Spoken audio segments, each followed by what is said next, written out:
the town administrator and the budget committee, and I'll give them a little bit more leeway to respond to questions and points from the floor. Similarly, when articles are introduced by petitioners, I'll give them extra latitude to respond to questions or respond to comments that are made.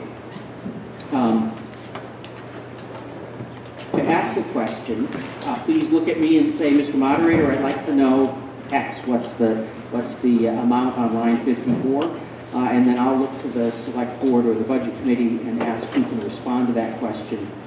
The reason one of the few rules that I insist on when I'm chairing a meeting is that there be no crosstalk, is because it can too quickly degenerate into either a conversation or an argument between two people. And my view is that that disrupts the ability of this body to do its work in an organized and coherent way, and that people can feel that they've had a productive involvement in the process. My goal is not to curtail debate or anybody's First Amendment rights to express themselves on the warrant articles or to get information, but rather to make sure that we proceed in an orderly way. To amend a warrant article, please write your proposed amendment down, and there's paper and pen over there by our lovely town ballot box, which is celebrating, I think, about its 100 and some odd birthday this year. Please write your proposed amendment. When you come to the microphone, say, Mr. Moderator, I'd like to propose an amendment to the warrant article such and such, and I'll come and get it. I'll read it, I'll give it to the town clerk, and then I'll look for a second. After it's been moved and seconded, assuming that I can find that it's not out of order or wouldn't nullify the warrant article and so forth, I'll allow the person making the motion to address it, or proposing the amendment to address it.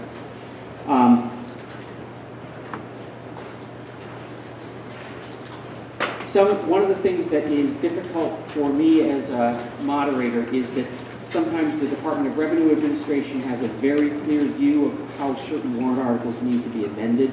I'm not an expert on all of that, but there may be times where I'll say, I believe that this would either nullify the warrant article or would cause it to be legally ineffective.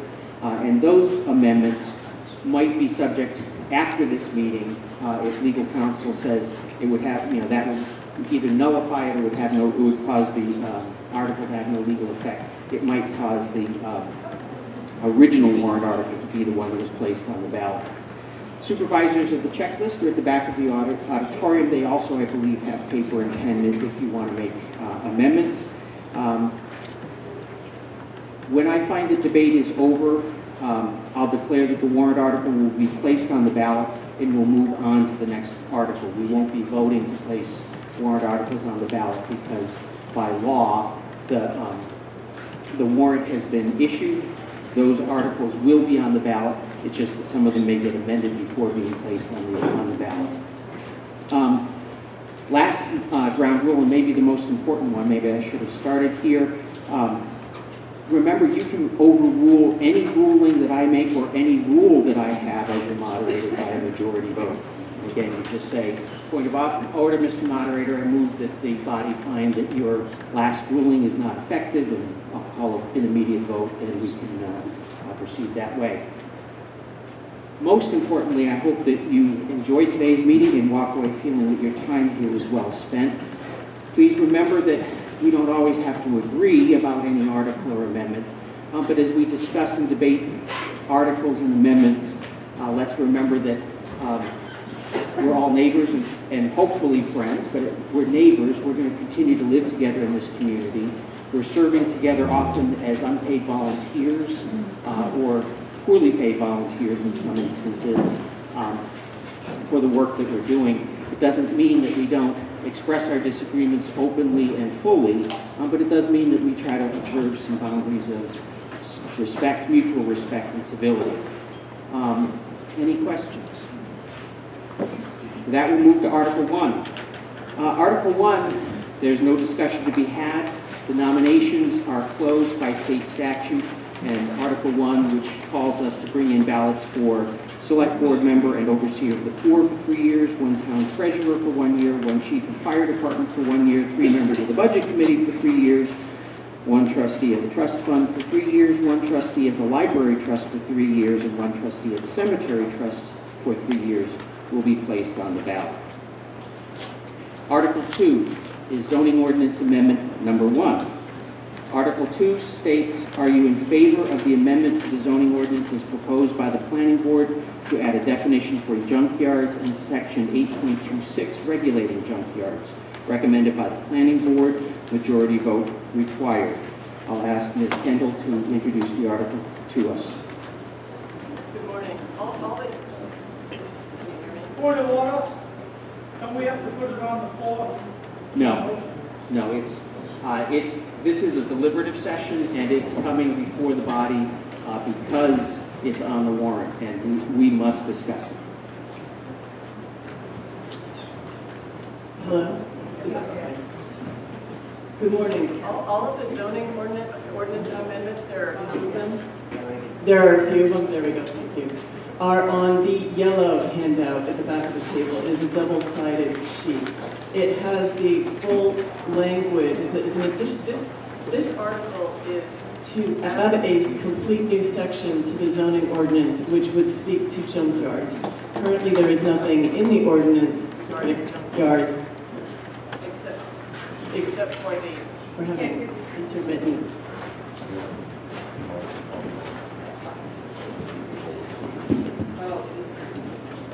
Maybe that, okay.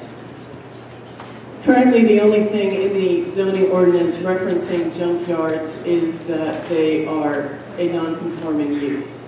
We do have one junkyard in town. It is best to handle, we have been advised that it is best to handle junkyards through an ordinance rather than putting every regulatory item in the annual business license of any junkyard. So this is the planning board's attempt to define how any junkyard should operate within the town of Rollinsford. Thank you. We're in discussion on warrant Article 2. We can discuss and debate it. It appears to me that state laws require that the article as proposed by the planning board be placed on the ballot. So I do not intend to accept any amendments, but we can discuss and debate warrant Article 2. Mr. Argue? Good morning. My name is Jim Argue. I live next door to the junkyard and have a very vested interest in how that business operates. I'm very much in favor of the ordinance. I think that's a very constructive step. I have submitted written comments to just last night to the Select Board and the Planning Board for consideration. The primary thing I wanted to comment on is everybody on Summersworth Road, that area, is on well water. And we all have had our water tested by the state because of past contaminants from the junkyard. So I think it's very important that the regulation addresses spill prevention, making sure that that the business that operates there is not contaminating the groundwater underneath the junkyard. There's a very large aquifer that covers that whole area, and it's a source of well water to a lot of people, and we don't want to see that contaminated with gasoline or oil or other byproducts that are part of the junkyard. I'm not opposed to the business, but I do believe it needs to be run very, very well with respect to protecting the water supply. I think that's a very valuable asset for the town to have a, basically inexhaustible water supply there, and we should. I recommend supporting the ordinance and I've provided specific comments, but I think it's the main thing is we've got to protect the groundwater. That's what most of the neighbors are worried about. So thank you. Thank you, Mr. Argue. Is there further comment and discussion on warrant Article 2? Seeing none, warrant Article 2, the debate is over and the article will be placed on the ballot. Article 3 is zoning amendment number 2. That article reads, are you in favor of the amendment to the zoning ordinance as proposed by the planning board to amend section 13.1, paragraph 1, deleting painting from activities requiring a building permit and increasing the value of activity requiring a building permit to $2,500, recommended by the planning board, and a majority vote is required. Is there I'll ask Ms. Kendall to present warrant Article 3. Thank you. This article is proposed because we believe that the building permit provision of the zoning ordinance is very restrictive. In other words, almost anything that one might do to one's home requires a building permit. So this is an attempt to be a little bit more aligned with other communities in the kinds of things that might require a building permit. So currently, the limit of activity that one can do without requiring a building permit is $1,500. So with the inflation of the cost of repairs over time, it seems a little bit more reasonable to raise that limit to $2,500. The other thing to consider about this article is that building permit fees offset operations. So it will be, some small reduction of income as a result of this amendment, and also that building permits are used to affect assessing. When one gets a building permit, it flags assessing to go out and look at the property and verify the work that has been done to make sure that taxation is equitable, that everybody is really being taxed on what their property, the state of what their property really is. So just further thought. Thank you. And we're moving into discussion on warrant Article 3. Chief Ducharme, would you do me the kind favor of checking in with Mr. Hartford down in the staff room and seeing if we can do something to get that mic working better? Thank you so much. We're in discussion on warrant Article 3. Discussion and debate on warrant Article 3. I find that the debate on Article 3 is over and the article will be placed on the ballot. Article 4 is zoning ordinance amendment number 3. It reads, are you in favor of the amendment to the zoning ordinance as proposed by the planning board to add a definition to abutter to reflect the state's definition as set forth in RSA 672:3, general provisions, words, and phrases, recommended by the planning board, majority vote required. Ms. Kendall will introduce warrant Article 4. Thank you. The purpose of this article is to clarify the definition of abutter for across zoning and planning. When people want to change their properties in certain ways, such as subdivisions and lot line adjustments, they are required to notify people who surround their property. Those are the abutters. But what that means is different for planning than for zoning. So we are trying to make that more consistent, but also to not have to monitor that definition so much and just have it reflect whatever the current state law is about abutter. Thank you. Discussion and debate on warrant Article 4. Seeing none, I find that the debate on warrant Article 4 is over and the article will be placed on the ballot. Zoning ordinance amendment number 4 is Article number 5. Article 5 reads, are you in favor of the amendment to the zoning ordinance as proposed by the planning board to revise section 11.3.2.1, deleting the phrase, quote, by the planning board, close quote, thereby allowing applicants to the zoning board of adjustment for a special exception to be heard directly by the ZBA without first going to the planning board. Recommended by the planning board, majority vote is required. Again, I'll ask Ms. Kendall to introduce the article to us. Sometimes, so if somebody wants to propose a new use on a lot that is non-conforming, which includes building on a lot which has never been built before, they need a special exception with the zoning ordinance, with the zoning board of appeals. Our zoning ordinance currently reads that they are first required to go to the planning board and have the planning board weigh in that the proposed use is appropriate for that site. So the purpose of this amendment is to do a few things. At first, to streamline the process for applicants, that they can go directly to the zoning board, since the planning board is really only weighing in on whether or not it's appropriate. They feel as though the zoning board of appeals can weigh in on that. Also, we've had a couple of cases of this in the past whereby applicants will use that determination of the planning board to promote their project in a way that the planning board did not intend. It is not meant to say that the planning board really favors the project in any way. It's just a required part of the process. So there's that. And then to make our process more aligned with what other communities require, because people are subject to more process, which is more expense than they're required to go through in other communities. Thank you, Ms. Kendall. Discussion and debate on warrant Article 5. Seeing none, I find that the debate is over on Article 5 and it will be placed on the ballot. Article 6 is a transfer station ordinance amendment.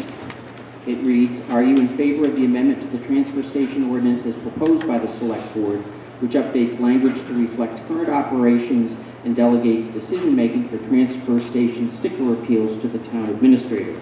Recommended by the Select Board, majority vote required. Ms. Kendall will introduce this article to us. Thank you. A copy of the full ordinance is on the back table for your review, and I just want to also let you know that any of the handouts on the back table that were provided by the town, not all of them were provided by the town, they're all available now through the website. There's a link for 2019 town report materials. It is mostly complete. We are waiting for some departments, but those materials anyway are available there. You'll notice that it's redlined throughout. It's not a specific, there's not one thing particularly about it, but the intent was to update the language entirely. It makes reference to the selectmen as opposed to the select board that we now refer to our governing body as. It refers to operations that are no longer in place, such as burning trash. So it's just to clarify how we currently operate now, including the breaking out of recycling. But it also does provide one more piece of functionality, which is that it delegates the authority to, it clarifies that only residents will get transfer station stickers, whereas the current version of the ordinance says that property owners are also entitled to some access to the transfer station. So under this amendment, the authority to grant the appeals for people, sometimes people have cars that are not registered in town, but they do live in town because perhaps they have a home business that's maybe registered in another community. There are occasions when people ask for exceptions to this policy that the sticker be only given to vehicles that are registered in the town, but as a way to enforce the residency requirement for stickers. So it does add that now the town administrator would be the person to make those decisions, which, as much as it frees the board somewhat from those decisions, it's also a convenience to those people. Now that the select board is meeting every other week, people are aggrieved when they are denied or delayed in their requests for trash disposal. Thank you, Ms. Kendall. This meeting may discuss, debate, and amend the article. Celia Leopold, 426 Washington Street. Is there guidelines laid out for the town administrator by the select board on cases, or are they reviewed at all if the town administrator is questioned? Question through the moderator about guidelines established by the select board for the granting of the appeals.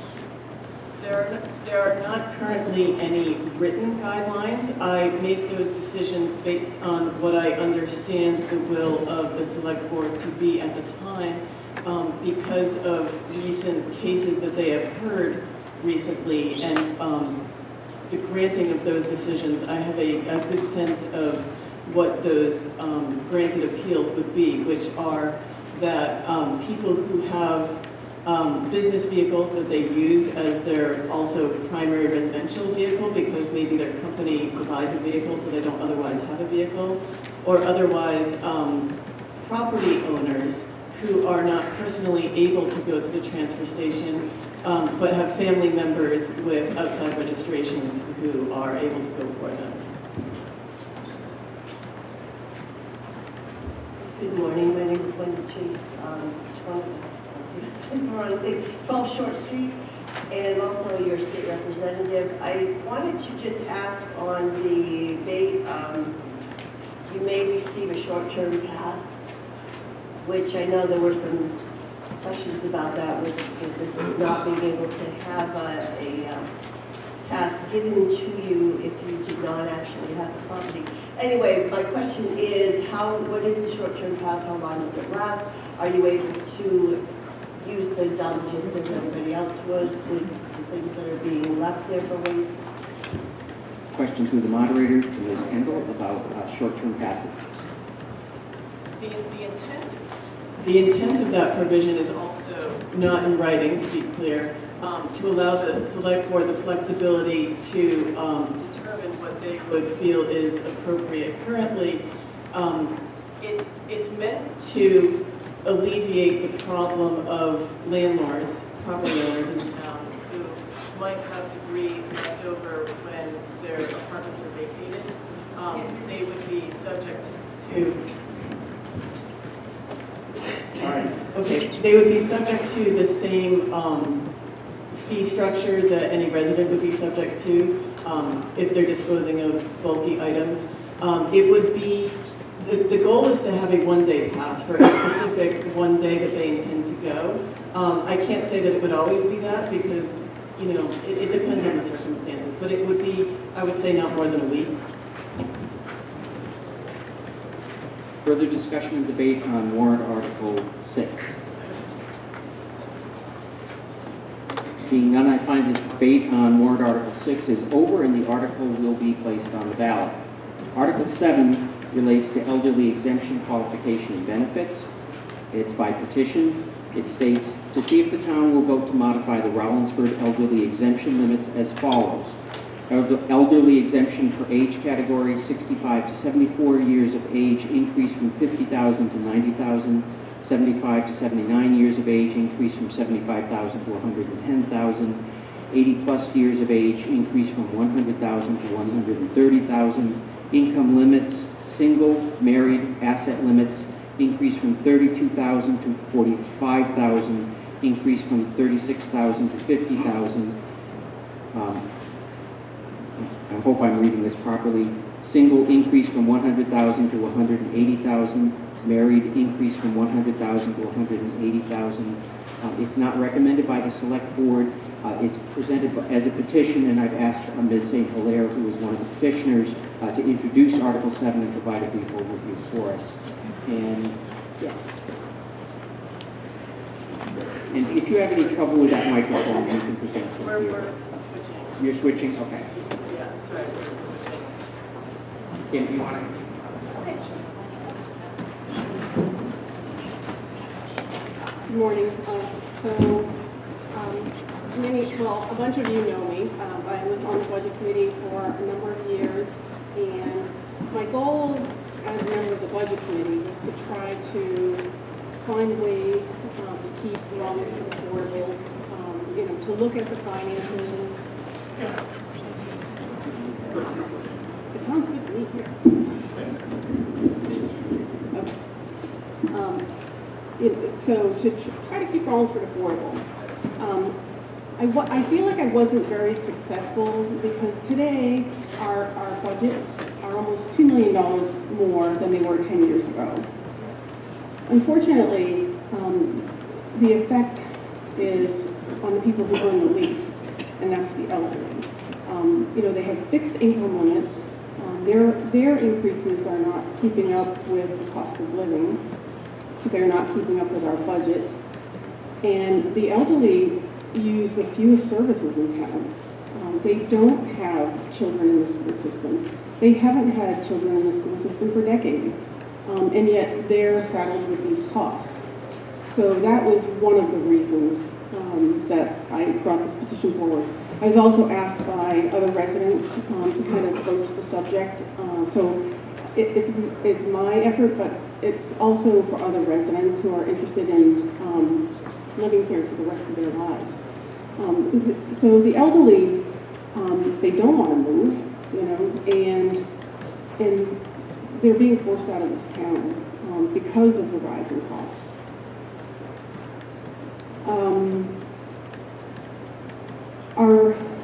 Our community, our taxpayers, our elected officials have been very good about taking care of the students, the employees. So I feel that the elderly population are just as important as them. And this petition serves that. It serves to help the elderly. They don't have the same choices that we have as working people. They don't have the choice to work more hours, to get second jobs, to negotiate higher increases with their employers. They are stuck with what they're stuck with.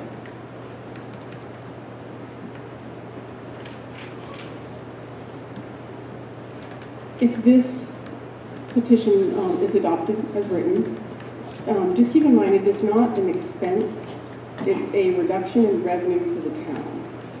So currently there's about so the current exemptions are costing about 1.3 million. If this is adopted with the current base, the current number of people who are taking advantage of this, it will add about $290,000 more to that. Now, there's a flyer back there that talks about the impact. The difference with the elderly population today and us working folks coming up on retirement, we have different options for retirement. We have different vehicles. We have 401ks. So there may be this idea that it's going to cost us a fortune, but how many people in this room are going to be living on $32,000 a year when they retire? You know, we plan for our retirement. These people didn't have that option. They had the option, I'll say, but back in the 70s and 80s when 401ks first came out, who had extra money? You know, it was a poor area. So they didn't have the ability to plan for this retirement. We do. And so coming forward, are we going to have a bunch of people who are applying for this? Not likely. Really not likely. Because most of us have 401ks and pensions. These folks don't. So there's a handout in the back that lists the current exemption limits in the Stratford County area and a little bit of Rockingham County since they're so close. And you can see that they range pretty widely. Some towns are more generous than others.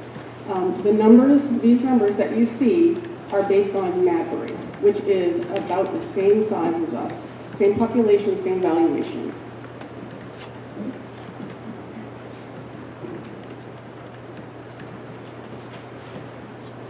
So I put a handout in the back of the room that kind of describes the reasoning behind this petition as well as the limits. I hope everybody has a chance to look at that prior to closing out this article. I'd like to kind of open it up for questions about the article. And I'll have questions come directed through here. So we're in discussion and debate on warrant article 7. This meeting may discuss, debate, and amend the article.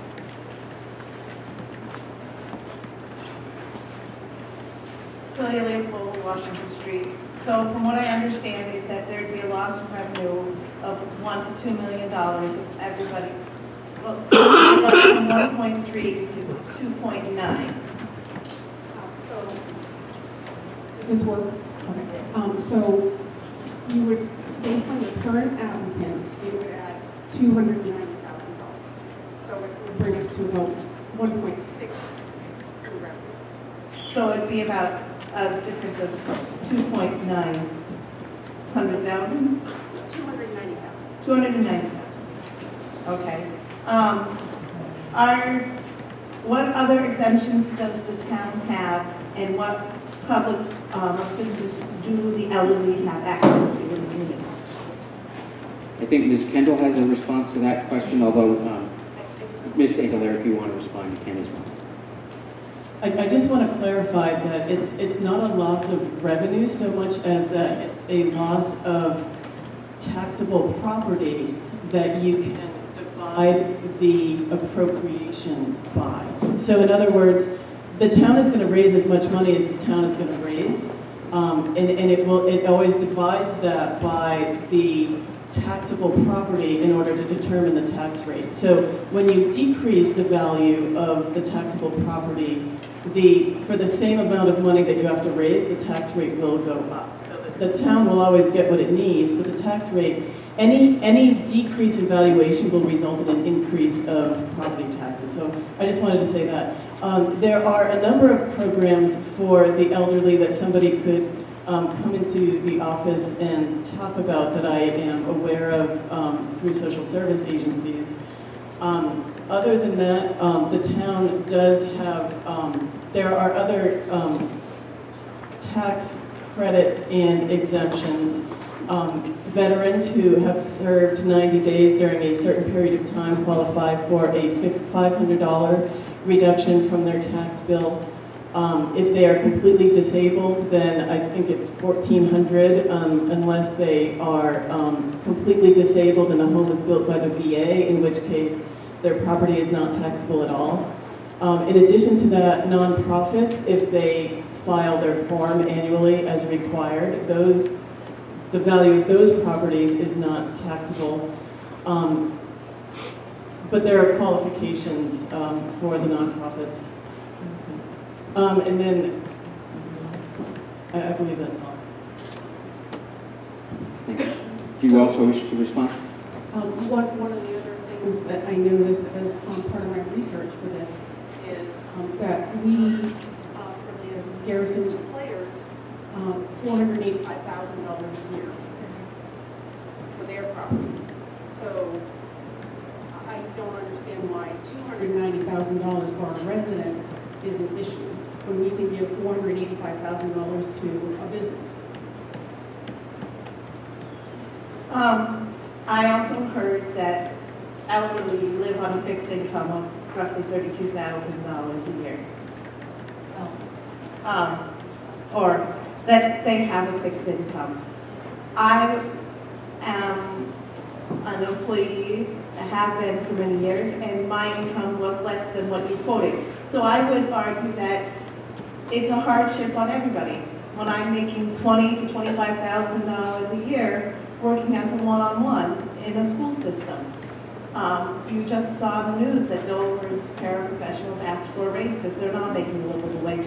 So it's not just the elderly. So Ms. Leopold, I'm going to ask you, it looks like you're done, but please address the warrant article rather than an individual petitioner. Thank you. Michelle Small, 631 Main Street. I'm interested in when the last time this exemption was increased. So a question through the moderator to, I guess, Ms. Kendall about the status of the exemption when it was last changed.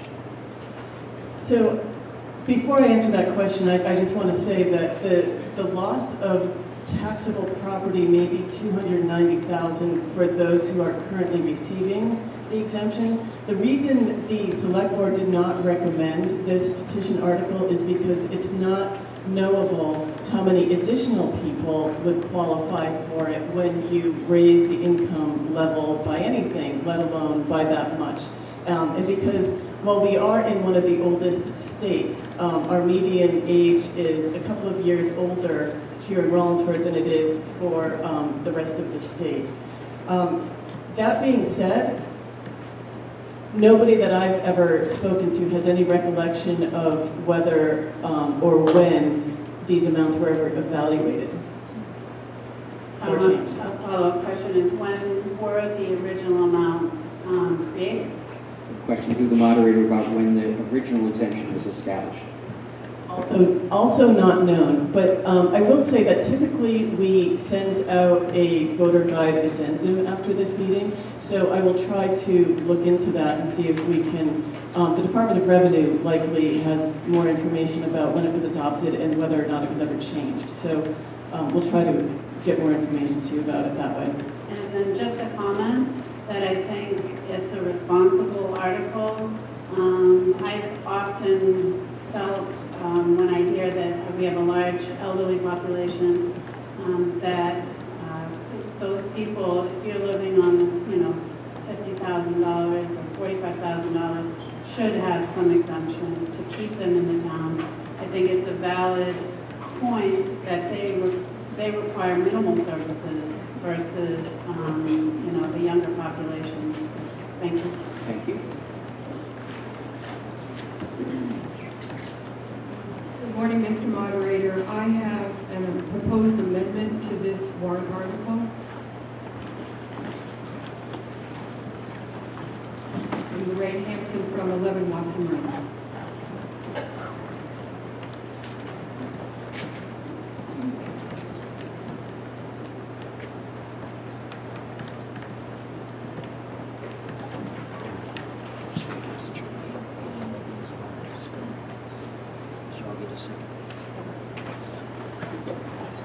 I'd like you to accept this as my motion to accept this amendment if possible. Okay, is there a second for the proposed amendment? Sure. Second, Mr. Coons. I'm sorry? I'm going to read it now. The proposed amendment. And it looks like it would extensively rewrite it, so I think it's mostly changing amounts, but if you need me to read it again, let me know. It's to amend the elderly exemption per age category for the 65 to 74 years of age bracket as follows. Delete 90,000 and replace it with 50,100. Amend the elderly exemption per age category for the 75 to 79 years of age bracket as follows. Delete 110,000 and replace it with 75,100. Amend the elderly exemption per age category for the 80-plus years of age bracket as follows. Delete 130,000 and replace it with $100,100. Amend the income limits for single category as follows. Delete 45,000 and replace it with 32,100. Amend the income limits for married category as follows. Delete 50,000 and replace it with 36,100. Amend the asset limits for single category as follows. Delete 180,000 and replace it with 100,100. Amend the asset limits for married category as follows. Delete 180,000 and replace it with 100,100. We're in discussion and debate on the proposed amendment. It's been moved and seconded. Ms. Hanson, I understand that you'd like to address it. Thank you, Mr. Moderator. Basically, a warrant article that has been proposed originally for your consideration asks for the income asset allowances for a person who qualified for your elderly exemption to be raised and the value of the property exempted to be increased. What does this mean? The idea of the elderly exemption is to prevent seniors, those over 65, from being forced from their homes by property taxes that exceed their reasonable ability to pay. The law provides that the exemption applies only to one's home. The asset allowance considers only those assets other than the senior's home. New Hampshire has 259 municipalities consisting of towns, cities, and unorganized places. A review of the information from the New Hampshire Department of Revenue Administration reveals that currently Rollinsford is one of 62 municipalities in New Hampshire with an income guideline allowance of $32,000 or above for single persons to qualify, one of 88 municipalities with an income allowance of $36,000 or more for married persons to qualify. In addition, Rollinsford is currently one of only 63 municipalities with an asset allowance of $100,000 or higher for elderly who are either single or married. Again, asset allowances do not include the value of your home. Rollinsford presently exempts the first $50,000 of the value of the home for qualifying seniors aged 65 to 74, $75,000 for those aged 75 to 79, and $100,000 for those aged 80 or older. This warrant article increases the elderly exemption by 180% in the 65 to 74 year age bracket, the bracket most likely to grow in the next few years. Presently, Rollinsford income allowances and for single persons and the asset allowances for both married and single persons put Rollinsford in the top 25 percentile, meaning that 75% of the cities, towns, and unincorporated communities have lower allowances than we do here in Rollinsford. The proposed warrant article is written contains income and asset allowances and exemptions that would put Rollinsford in the top 1%, meaning 99% of all 259 cities, towns, and unorganized areas in New Hampshire would have lower values of property exempted and lower income and asset allowances for qualification. The amount of the elderly exemption and qualifying allowances of income and assets work together. At this time, there are 13 residents that are claiming the elderly exemption, and that is eliminating a total of approximately $1.25 million in property value from our tax rolls. Should we adopt the warrant article as proposed and increase the elderly exemptions only for those 13 persons, we'll be removing another $380,000 in property value from the rolls. With higher income and asset allowances, more people will qualify for the exemption. Today, 23% of Rollinsford residents are age 60 or older. Another 20% are in the 50 to 60 age bracket. As we age, should the income and asset allowances be relaxed, the numbers of persons qualifying will increase. In the handout provided, which was at the back of the room, I put one in. I explained what could happen should the warrant article pass. Should we remove over $10 million in value from our tax rolls, median taxes would rise over $200 a year using the current median home price as valued by Zillow. Rather than raising the eligibility levels while simultaneously raising the value of property exempted, we should consider raising only the value of property exempted. We realize property values may increase faster than the fixed incomes of our retired residents. We should have a more in-depth discussion of what steps can be taken to best protect our elderly while taking into consideration all stakeholders. Perhaps we can work with the select board in developing appropriate guidelines to accomplish this. However, raising the income and asset allowances and raising the value of the elderly exemption will remove more property from the tax rolls and will result in an even greater tax burden for the remaining taxpayers, inordinately affecting the younger population. This will make Rollinsford a less desirable place for families to reside and may result in a loss in population and eventually force the town to raise taxes. While we all want to help those of our aging population, we cannot do so at a price the rest of our community cannot afford. Thank you. We're in discussion and debate on a proposed amendment. And St. Hilaire, 14 Virgin Way. So I understand what Ms. Hanson was saying about the concern. But again, I have to remind people and ask people who here expects to be living on $32,000 a year when they retire. How many people don't have 401ks and are planning to live above that? So when we talk about who is going to be lining up for this credit, I think that you're inspiring a fear factor here that doesn't really exist. Right? So think about where you're going to be when you're 60. And think about how many people are left in this town and are collecting this credit. The annual report tells me there are 9 people. If it was a number that was higher, maybe a few more people might come in. But think about us, because we're the next generation. Thank you.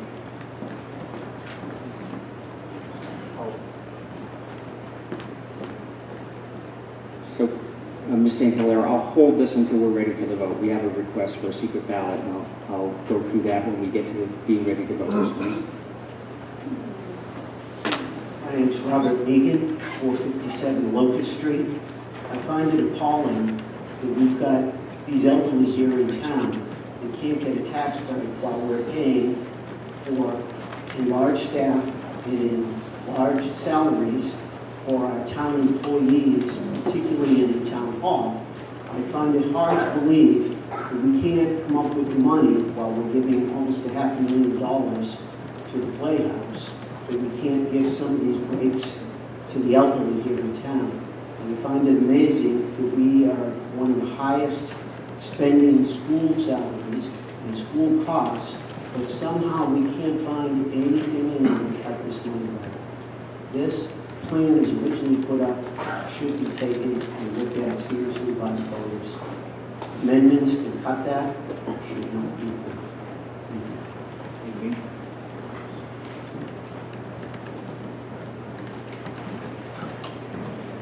Suzanne Hugh, North Lane. I don't support the Article 7 as originally written. I do support the amendment, and I'll tell you why, because essentially, I think, if I understand it, the amendment really pretty much leaves things as is.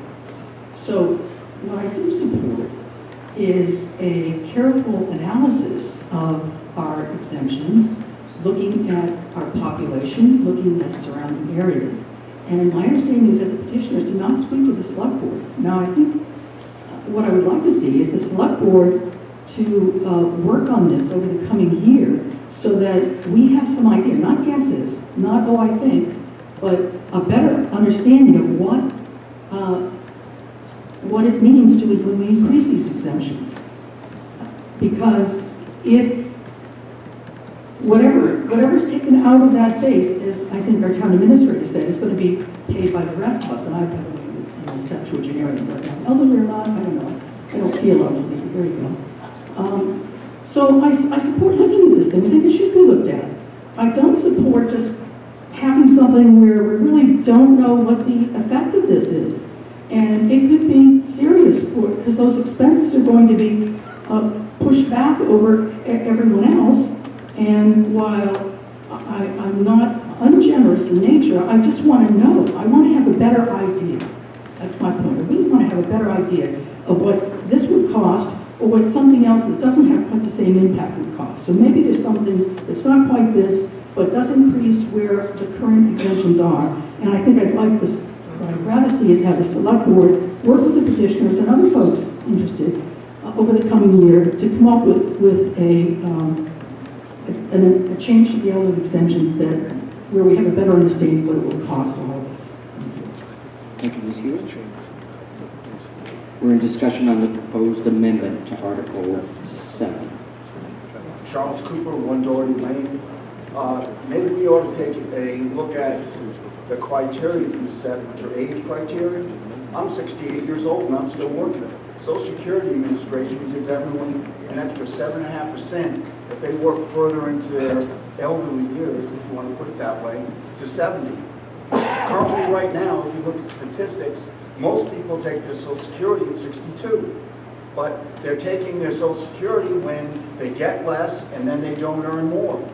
So why would we set the criteria at 65 years old when someone can work till 60 and they can gain an extra 4 years at 8% a year, well, 7.5%. They say 8, but it's really 7.5. It just doesn't seem right to me when people can work further that we're allowing them to retire and take this exemption, which again goes on the burden of the rest of the population. It just, to me, we ought to adjust the dates, the age dates. Thank you, Mr. Cooper.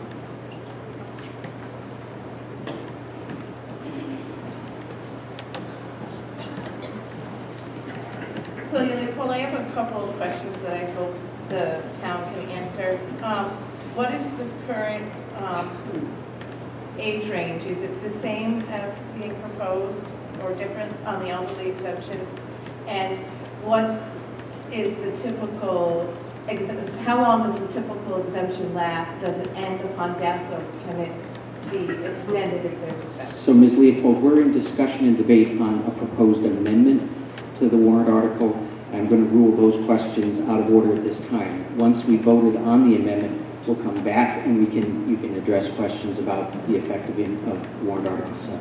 So I just have one comment. I, this fall, ran a senior coffee hour for the senior citizens of the community at the town library.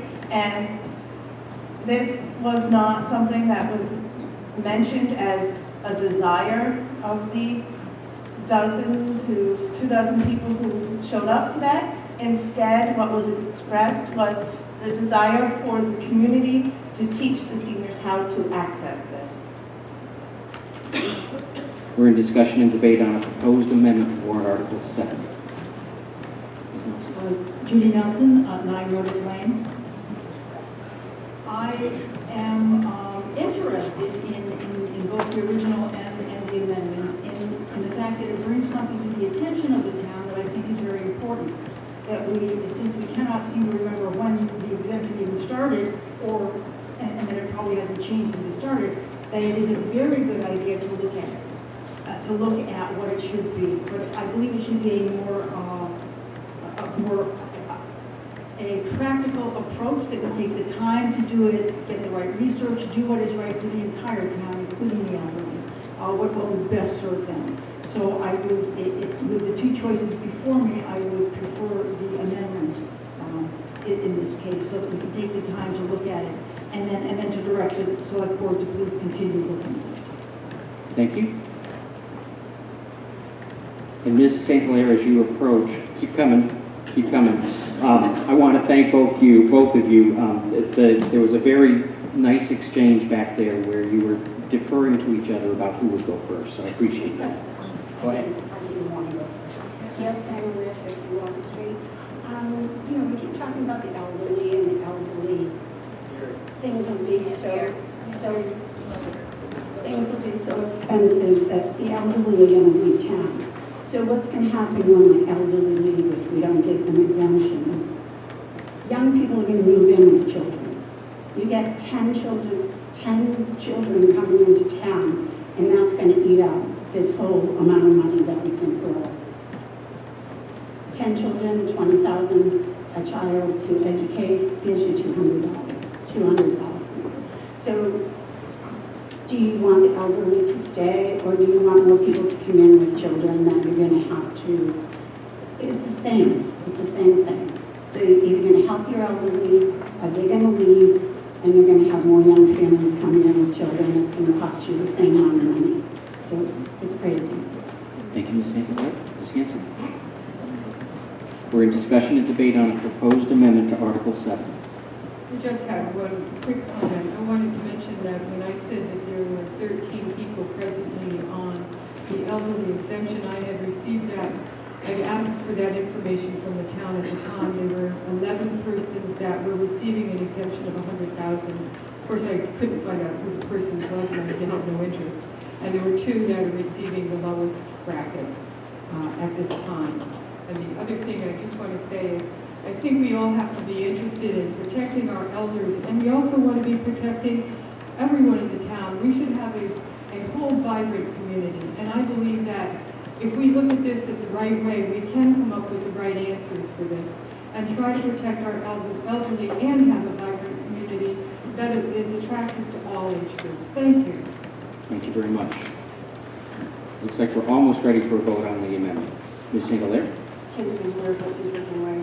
So I understand Ms. Stewart and Ms. Nelson's desire to investigate it and research it, but I just have to say, I spent years on the budget committee asking for evaluation of fire department salaries, asking about performance reviews, and just like those things, I just feel this would get kicked, I can't all get kicked down the road on this, just like they have on those other 2 things. I don't think it will be a priority for them in the same way that having performance reviews for employees hasn't been a priority. Telling us how firefighters are paid is a priority, so that's just kicking the can down the road. The data is available on the table. The ranges in the area are there for people to look at. So to Ms. Nelson's point, how has the school helped our elderly? There's discussion about, helping everybody, but what have they done for the elderly except increase their property tax for a service that they don't use? And then in terms of evaluating this, how are we going to evaluate this? Say we don't do anything with this. How are we going to evaluate this? Are we going to send out surveys to our residents, asking them what their retirement plan is and how much they plan to live on? There's no way to do this. It's a roll of the dice. You have to kind of use your judgment about the direction our generations are going and their retirement plan. We all know how that works. And I would say also just my research came from our annual report. So all of the data is in the annual report. Thank you. Thank you. Mr. Coons?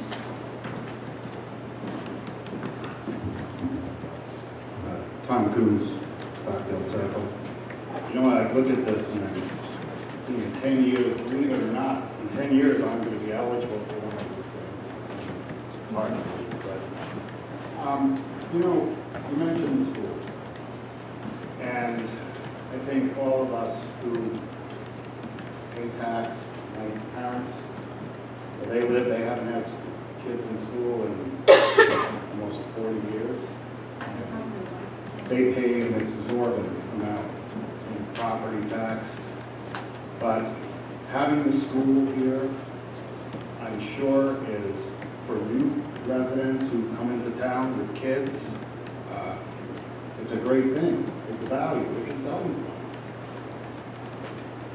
The other thing is that you guys might remember last year there was a petition to look into sending the sixth graders to Marshwood.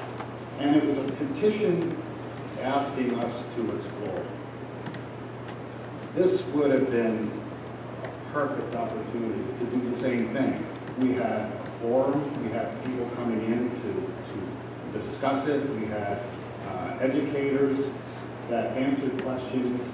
I think you were at the forum. Again, Mr. Kunz, I'll ask you to address the amendment and not a I person. mean, Mr. Moderator, sorry. But my point is, this would have been a great opportunity to have a petition for the town as a whole to explore this. Some of the comments and questions today, I think, would have been answered, a little more research. I just think that would have been a better approach. What concerns me is the numbers seem to be fluid,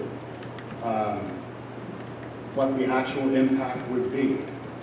Because every year, you're going to have more and more people that are falling into that category. So it just seems like there's no real,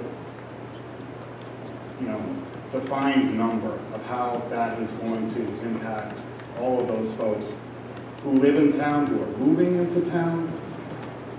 But I'm all for exploring this and having further discussion. I just think that would be a better approach, really getting everybody involved. And I am in support of the amendment. Thank you. We're about ready to call the vote on the proposed amendment. I'm going to try to summarize it to make it easier for you to know what a yes vote means, but Ms. St. Hilaire and Ms. Hanson, please listen closely, and if you think I haven't summarized it fairly, let me know. The proposed amendment would restore, a yes vote on the proposed amendment would essentially restore the current levels on the exemption, both at the property exemption and the income limits. And a no vote would be to leave Article 7 as it was published in your voter guide. Is that correct? A no vote on the amendment would leave it as it's in the voter guide, right? Or in the warrant. As I understand it, Ms. Hanson increased all of those limits by $100. Okay. Yes. It would increase the existing limits by $100. A no vote would leave the warrant Article 7 as published in the warrant. As you read it here? Yeah. Yes. So a no vote adopts this? Correct. But no. A no vote rejects the amendment and leaves the article as it was published. Yes. Sounds, yes? So just to be clear then, a yes vote then makes a further vote on what is being presented here, null and void. No, we will not have a vote on that. We are not voting on Article 7 today. All voters of the town of Rollinsford will get a chance to vote on warrant Article 7 at the polls in March. All right, let me restate my question. If the amendment passes, it is the amendment that will appear on the warrant. Correct. Thank you. Do we understand what we're voting for? I know this was a major amendment. Okay. With that, I have received a request for a secret ballot on the proposed amendment to warrant Article 7. I verified that the 5 people who signed it are present in the room and that they're voters. So we will have a secret ballot. We can line up by the supervisor's table. There are pre-printed ballots, and you can just circle your response and deposit it in the ballot box. I previously checked the ballot box to make sure it was empty. Yes, we're going to need tellers, and I'll get those while we're voting. You're going to get this one. Whether it passes or not, let's say. It's going to reduce that assessment. Their taxes going to be kind of stuck.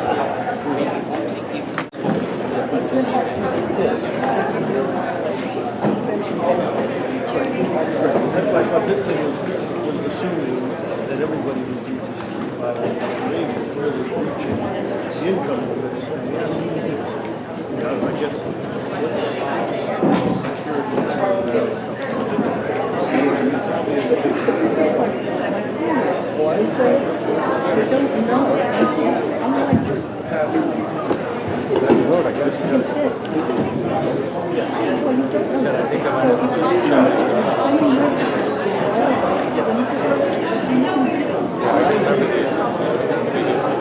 Yeah, this looks like it's going to take a long time.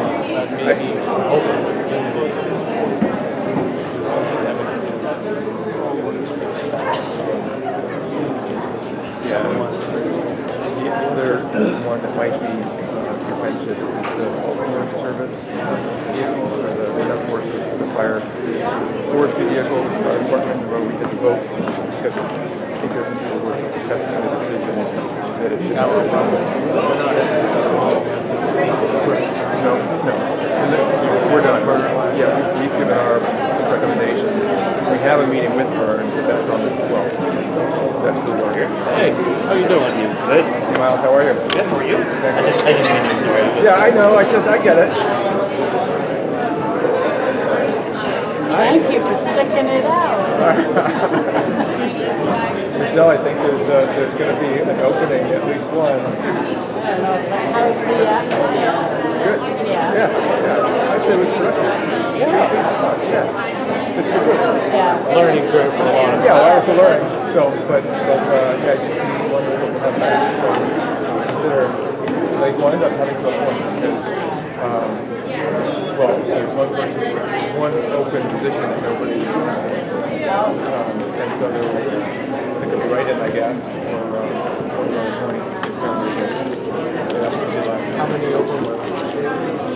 Is it a 3 or a 1-year term? Well, if you appointed, it would be 1 year. You have to. Yeah, I'd be happy to do that if the answer here is less violent. I think it's very productive. Yeah, and Joe has a really great new perspective. Fine, but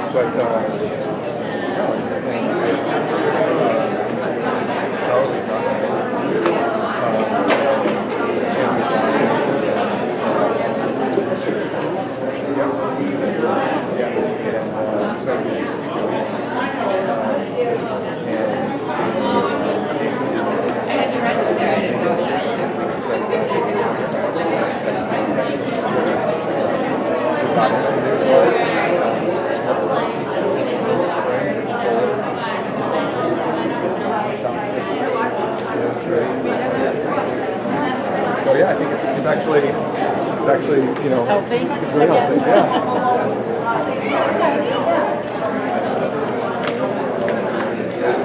Hi, Suzanne. How are you? Good to see you. Nice to see you too. Thank you. I have been home for the last 5 years, so I'm getting back to I have so much fun. I'm going to go do it. So I was supposed to be getting more than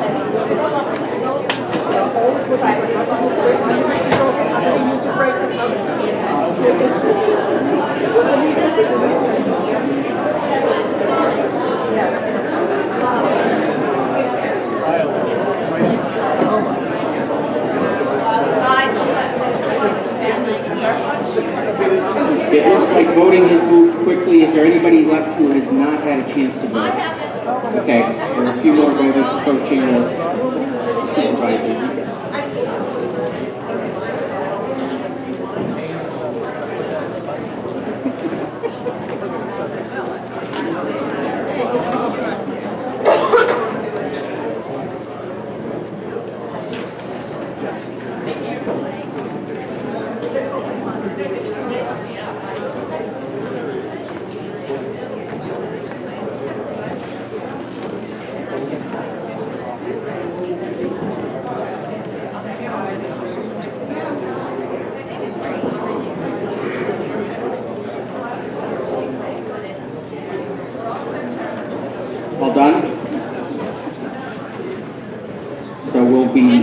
close the voting on the proposed amendment to warrant Article 7. Angela.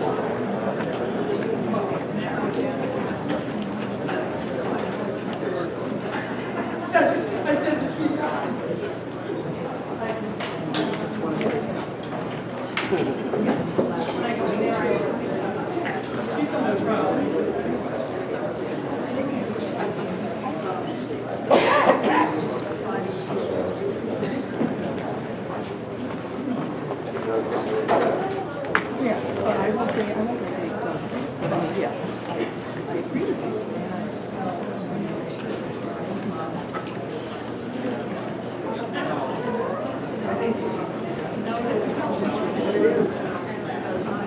Yeah, I know that.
Increase your revenues, reduce your expenses.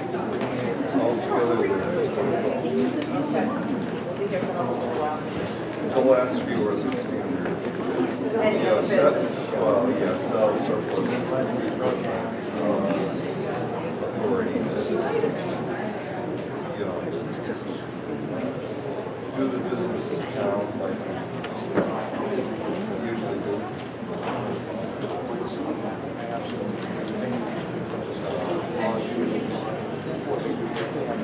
Looks like we have a result on a proposed amendment to warrant Article 7. Do you want to read it or not?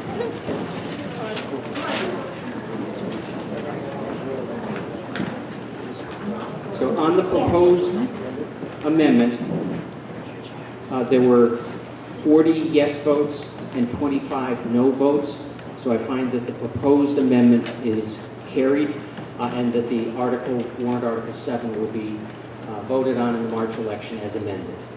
We're in discussion on warrant Article 7. I see no further debate on warrant Article 7. And so warrant Article 7 as amended, Ms. Hilaire? So I would just ask that since we're back to square one, if we could get commitment from the select board to address this matter this upcoming year. Okay, a request to the select board. It looks like Ms. Kendall will respond, or looks like Ms. Kendall will respond to the request. The select board at this time is committed to looking at it over the upcoming year. The select board may change after March, but they are willing, this board is committed to looking into it. Thank you. Thank you. I find that we're thoroughly debated and discussed Article 7. It will be placed on the ballot in March as amended. Article 8 relates to sportsbook retail locations. It says, shall we allow the operations of sportsbook retail locations within the town of Rollinsford, New Hampshire? A majority vote is required. I've asked the petitioner, Mr. Jalbert, to introduce the article and provide a brief overview. And Mr. Jalbert, you're welcome to use either this mic or the other mic. Okay. Jim Jalbert, 46 Pinchot Road, Rollinsford, New Hampshire. Good morning, as you know, sportsbook betting was passed in the state of New Hampshire, and now it is up to individual municipalities to make the decision whether or not they'll allow it.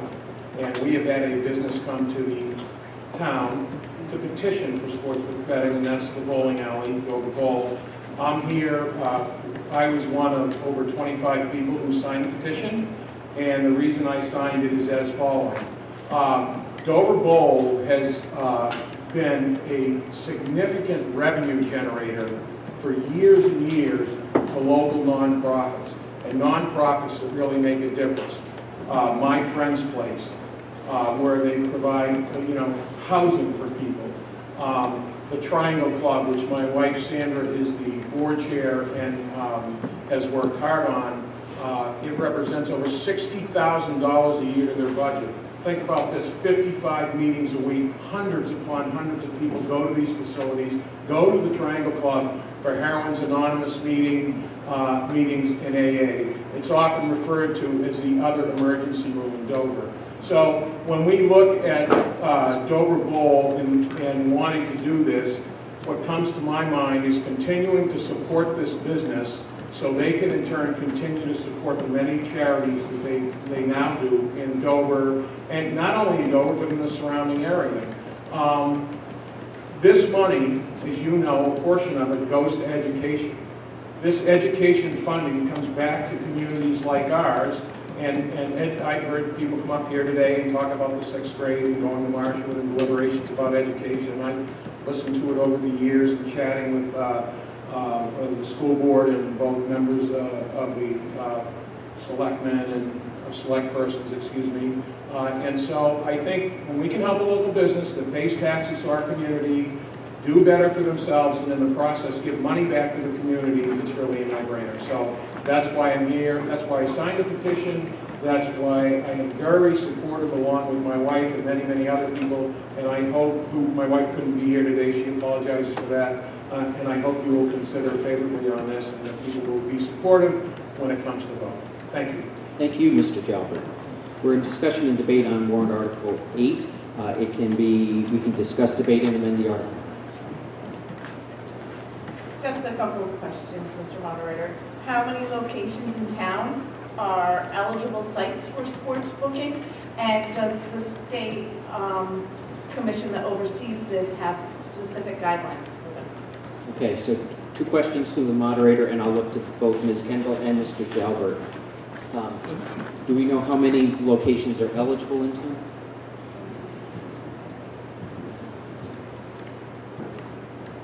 I believe it would be the same, this is outside of my area of expertise, but I believe it would be the same number that would qualify for Keno that the town adopted a couple of years ago. So I think that's the American Legion and Dover Bowl. Mr. Jalbert? That's correct. And not only that, it also is governed by the state. So they come in, they approve it, there's a process. I can't speak to the specifics of the rules. If I had known that, I would have done that. But it is very, very closely guarded. There have been numerous articles in the newspaper about the old Seabrook dog track and how they recently approved it. And I know that the town of Seabrook and Bill Manzi went through a lot of deliberations on this. Bill's the town manager, and they thought it was the right thing. And it really has sort of invigorated the dog track and helped it move along. And it's not only that. I mean, one of the other things that they're doing is they have a poker room permit. So poker room permits are also direct fund to charity. This is not, however. This has to go through the education system.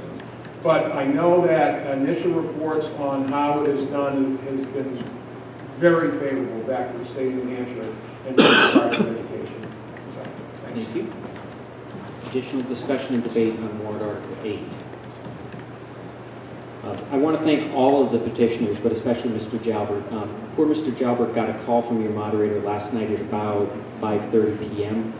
Because I was hoping to have somebody that would introduce the articles so that we could have a intelligent debate and discussion, and I really appreciate Jim stepping forward. So I owe you a favor, neighbor. Article 9, I find that the debate on warrant Article 8 is at an end. The article will be placed on the ballot as published.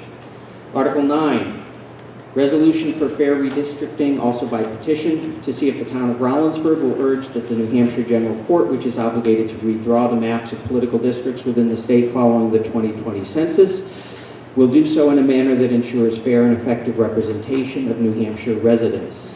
that in order to fulfill this obligation, the New Hampshire General Court shall appoint an independent redistricting commission that draws the new district maps in a way that does not rely on partisan data, such as election results or party registration, or favor particular parties or candidates.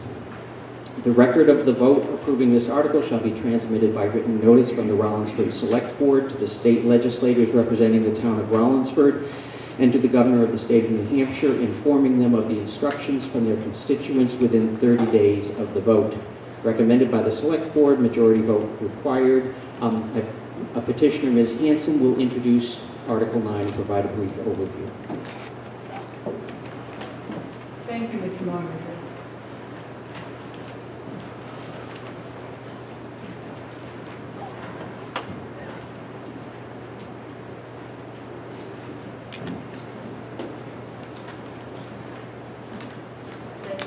Can you hear me? Every 10 years after the census, the state legislatures are directed to redraw political districts to take into account changes in our population. This warrant article was presented to try to lessen the influence of political parties and to prevent them from creating districts that are gerrymandered. The term gerrymander comes from the 1800s when Massachusetts politician Elbridge Gerry defined new state Senate districts, whereby he packed the Federalist Party into a few districts and allowed his own Democratic Republican Party to win votes.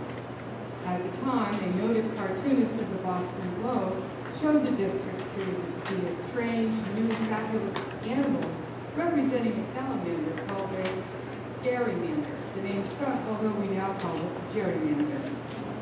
This practice of the parties has gone on since and has been employed by both political parties. The winners of each election around the time of the census use this opportunity to pack and crack. This is what they call splitting districts of the opposing party and packing them into districts, allowing winning parties to control votes as much as possible over the next 10 years. Unfortunately, today with computers and the internet, the ability of any party to redistrict in its own favor is higher than ever. Districts can be drawn so precisely as to consider numerous other characteristics of each potential voter, obtained by scraping the internet in order to determine which party they're likely to vote for, even if they're registered as undeclared.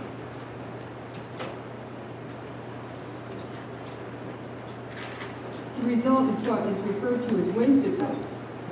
Those are the votes that are not needed to win an election. In our handout, that was a colored handout that I have in the back of the room, we give an example. If one district elects the magenta group, they can win by a narrow margin, even if there are more green group voters. I was going to do the same thing on this chart, except I ran out of green, it's yellow. So, there you go. At any rate, this can happen so long as green group voters are packed into a district that elects the green group candidate by a wide margin, and the votes over and above the amount required to win in that green group district are wasted. This is called packing and cracking. I'll give you an example. Exactly here, this is 50 voters. And in the case that we have here, the 50 voters are 20,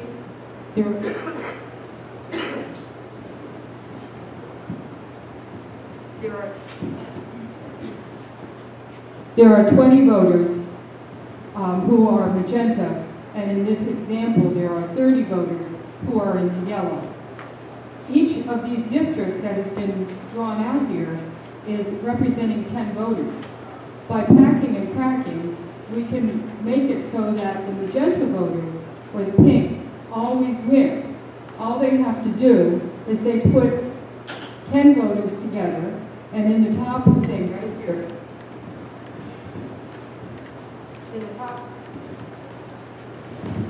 in the top thing right here, you see we've got 9 in the yellow and one pink. And this one too, 9 in the yellow and 1 pink. But in this one, there are 5 pink and 4 yellow. But you see what you're doing here is once you do this, you have a situation where you have, in these 2 districts alone, you have 14 wasted votes. Those are the votes over and above the votes needed to have won. That's why you continually hear in some areas that there are more votes for one person than the other, but you don't have as many seats going to the person who won. The seats end up in a way that you have more seats for one group than you do for the other, even though they're in the minority. This is a way that people can protect the minority for as long as they wish. This has been looked at as being very unfair, and it would be hopeful that we would try to press our general court to resolve this situation. After the last census, for instance, Stratford County was split into 5 senatorial districts. Many of the towns share a district with places outside of the county. For instance, 2 of the towns in our county share a district with Hart's location 66 miles north in Carroll County. Additionally, for instance, we are in the Executive Council District 2. District 2 stretches from Rollinsford all the way over 100 miles to the Vermont border, and then south another 40 miles to the Massachusetts border. Everything above District 2 is District 1, which is everything about the northern third or more of the state. While each of the districts that we have the same number of persons in it, it makes it very hard for people. You're not really representing the same sorts of groups in any of these districts. And it's really hard for the person who's representing District 1 to drive 159 miles south to get to all of his people. And all the way across the state, I'm sure, which is about another 90 miles across, unless he's all the way up to Pittsburgh.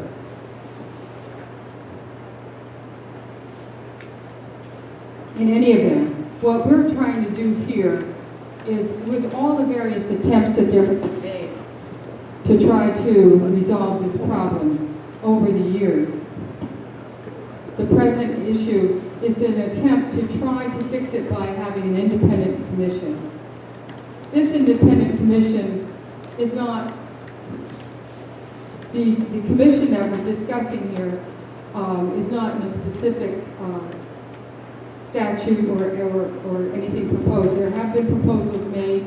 The hope for an independent commission would be that this commission would work on the problem, resolve the problem, present it back to the general court for their approval, and perhaps we can have them be considering this without discussion of parties or political affiliation. If we can do it that way, every one of us can be fully represented, and we will be returning to one person, one vote, which is really what we should be. Thank you. Thank you, Ms. Hanson. The meeting may discuss, debate, and amend the article. We're in discussion on warrant Article 9.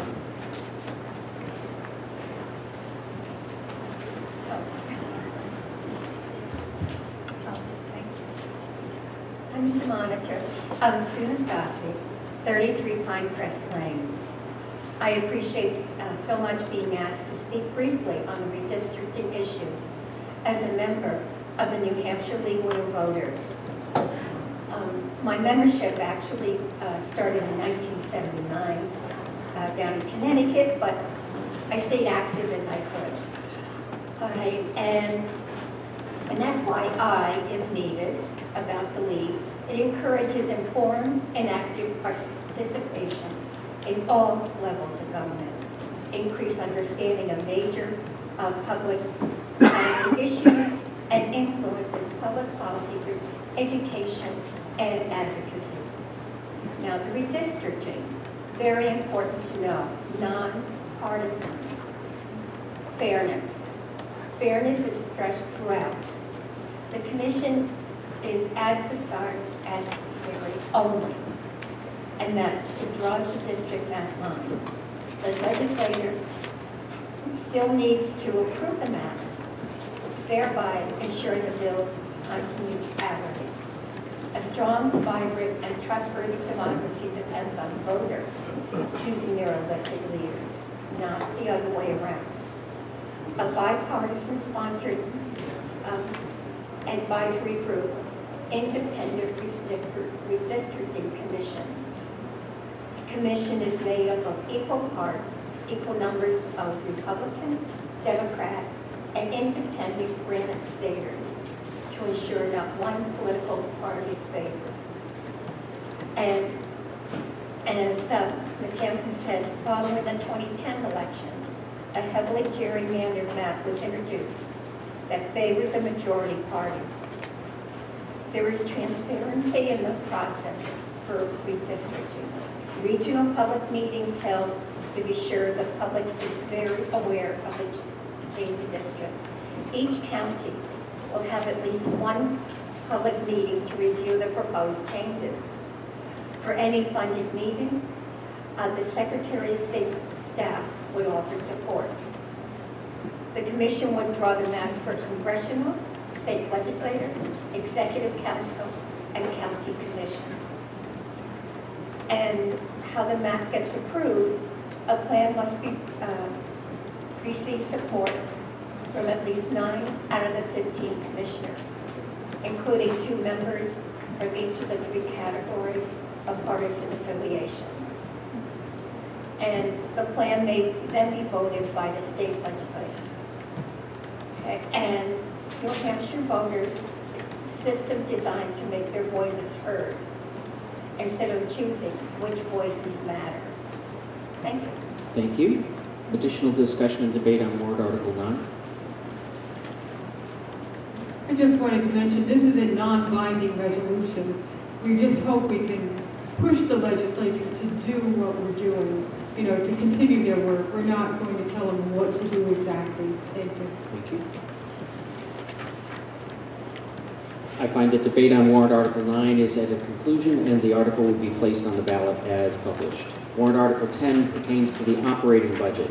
To see if the town will vote to raise and appropriate the Budget Committee proposed sum of $2,454,755 for general municipal operations. This article does not include appropriations contained in special or individual articles addressed separately.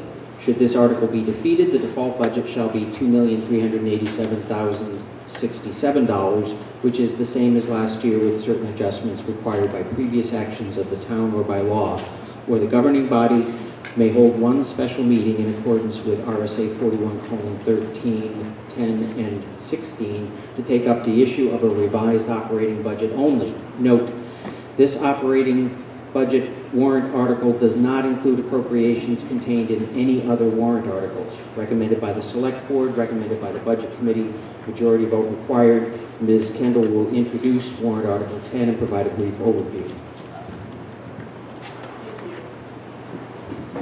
I just want to thank Sally Perry for operating the slides for us this morning and ask her to advance to the next slide. I will try to be brief, as we did already have a public hearing on the town budget, but I will provide you an overview with the proposal before you.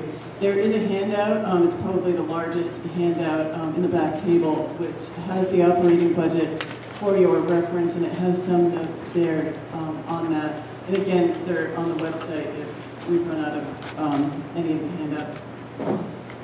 So the appropriation summary, there is a slight decrease in revenues, but valuations are overall continuing to increase. So the proposed operating budget before you is a 2.2% increase over the previous year, which would indicate a 16-cent property tax increase relative to the previous operating budget. That being said, if all of the articles on the warrant with fiscal impact were to pass, then the overall impact to the tax rate would be level. And that is because we are proposing fewer items that affect the tax base. More items are being funded through the capital reserve funds. So if you would advance. So what is different this year from last year? There are a number of factors that inhibit the select board's ability to do what they would want to do in a budget because there are mandatory constraints, so to speak. One of those is that transfer station disposal fees and that the fee that we pay is increasing, and also we've seen an extraordinary increase in waste disposal. The health insurance premium for the 8 full-time employees of the town has increased 7.5%. At the same time, the plans that we are budgeting for those people are lesser degree plans. They're not all family plans, for example, but they are single and two family plans and not just family plans. There were a number of openings on the police department. Now that they are filled, we are budgeting for the actual plans. So that allows us a $20,000 decrease from the previous year. There are some expenses that are relative to elections, printing ballots, programming the ballot machine, lunches, stipends for ballot clerks and the moderator and like that. There are 4 elections this year. We had 1 last year. So there are some changes there. Otherwise, for the most part, there are some incidental increases trying to match expenses to what they actually are for utilities and things like that. Some vendors have increased prices, so we're trying to reflect our current needs within those increased prices. The other thing to note in your budget proposal is that Teen Camp is still listed. I have not, we haven't changed the name of that account, but there will be no Teen Camp going forward this year. Instead, the Rec Committee and Select Board have decided to focus on attention that Camp Raleigh needs with its policies and handbooks and such. And they are going to take the funds allocated for Teen Camp and propose a part-time recreation director for the year. And there would still be a rec director full-time for the summer while Camp Raleigh is in session, but to allow someone to manage some certain responsibilities consistently who is an employee who can report to the town rather than having a completely volunteer-run department. So that last bullet point there is a savings in this proposed budget of $3,800 either in decreases or in non-increases, so to speak, because the transfer station, highway department, and fire department received a 50% grant reimbursement program through the state for LED conversion. So those, the expense of those was approximately $7,500 and found within the 2019 budget. An additional $8,600 of 2019 funds is allocated for the town hall. So that has not yet happened. And so the funds for electrical are unchanged or relatively unchanged for the town hall, but there is a planned LED conversion for the town hall as well. If you would, thank you. So those are the small things. The big things, the big discussion points, and the bigger dollar amounts are in compensation over last year.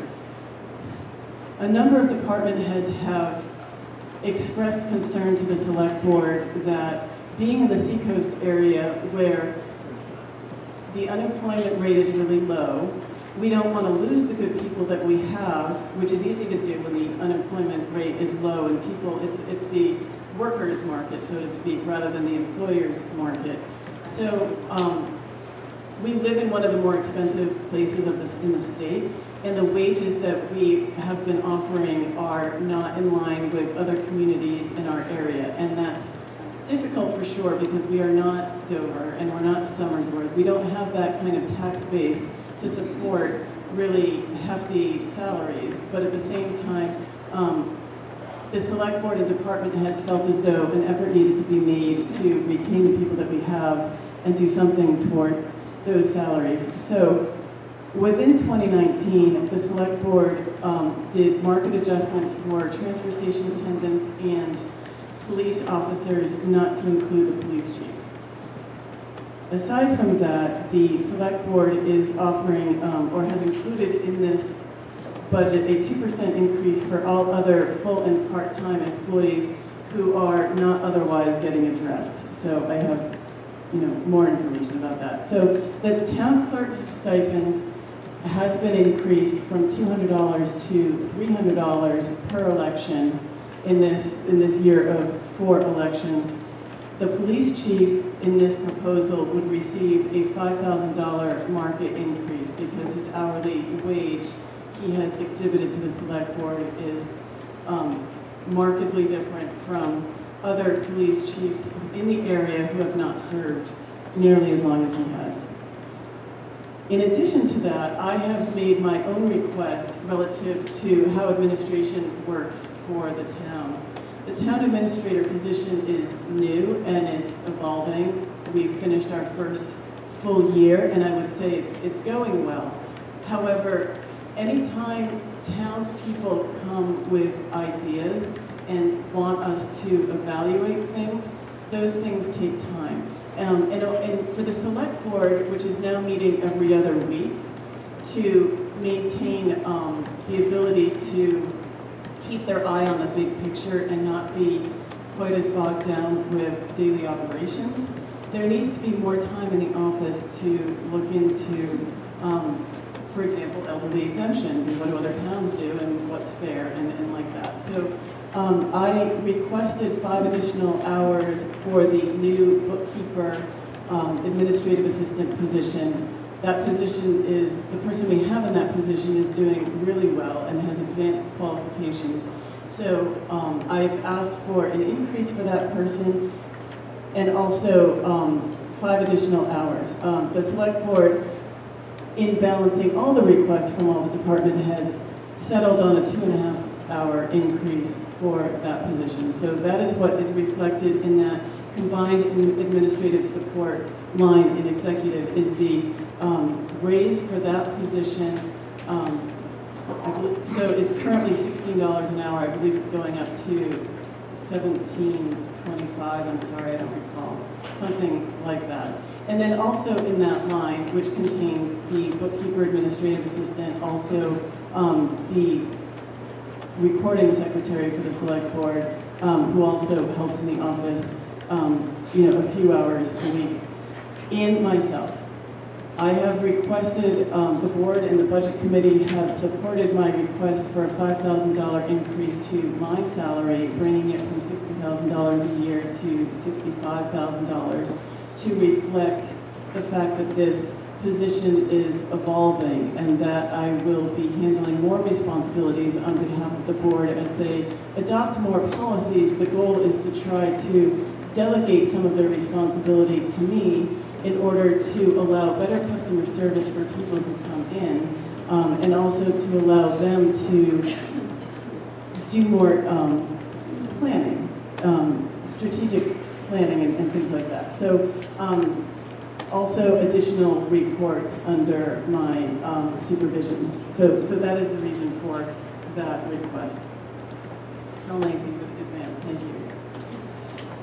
Fire department salaries are very much under review. The select board and the fire department have absolutely heard the request that the structure of the fire department salaries is very much, as it currently stands, is very much like other on-call fire departments in the state. And what that means is not very encouraging from a fire department standpoint, which is that they are paid according to how many calls there are and how many of them respond to a call. And there's no assurance of any kind of minimum wage that they might earn while out on a call. And so the fire department has a new software program that is allowing them to track calls better. The proposal in the fire department salary line is to increase that amount by $5,000 over what the select board approved in 2019. What the select board approved in 2019 was was their original request for 2019. That was not ultimately what was approved at the ballot box. So it is technically a $10,000 increase to the on-call salary line. That being said, this proposal, as currently written, removes the fire chief from the on-call salaries, and he would be paid only the stipend. The stipend, which is increasing to $15,000 in an attempt to recognize the broad range of responsibilities of that role, and to compensate him in a flat and predictable way for the variable amount of calls that he also responds to. And by removing that position completely from the call line, it allows the people who remain in that line to have a more predictably minimal level of compensation, so to speak. So that being said, it is the first iteration of change. The select board is committed to working with the fire department to see how this works out with this new software to determine how firefighters get paid under this proposal, and it will continue to be evaluated moving forward.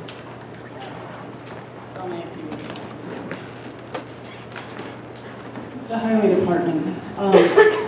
The highway department, you might have noticed, is accomplishing a whole lot, and it has its second full-time person, which is still only a couple of years old. They have requested additional staff, which the select board didn't find workable in this current budget proposal, and yet the select board really values the work the highway department is doing.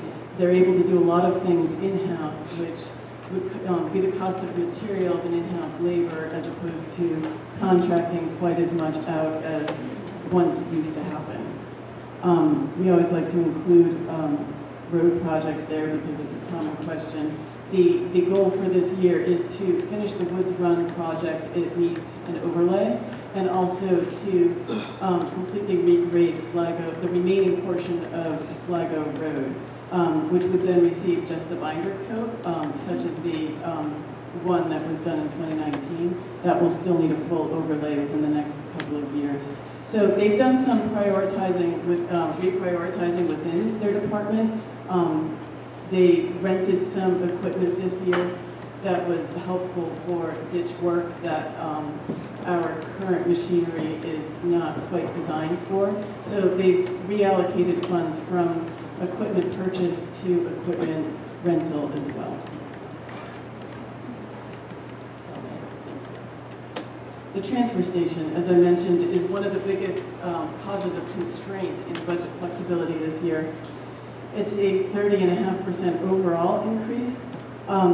Again, it has to do with a slight increase in the tipping fee that we pay to dispose of waste. It has a lot more to do with the amount that people are throwing away. So to some degree, this relates back to the transfer station ordinance proposed revision so that we can help to control the way in which people are using the transfer station.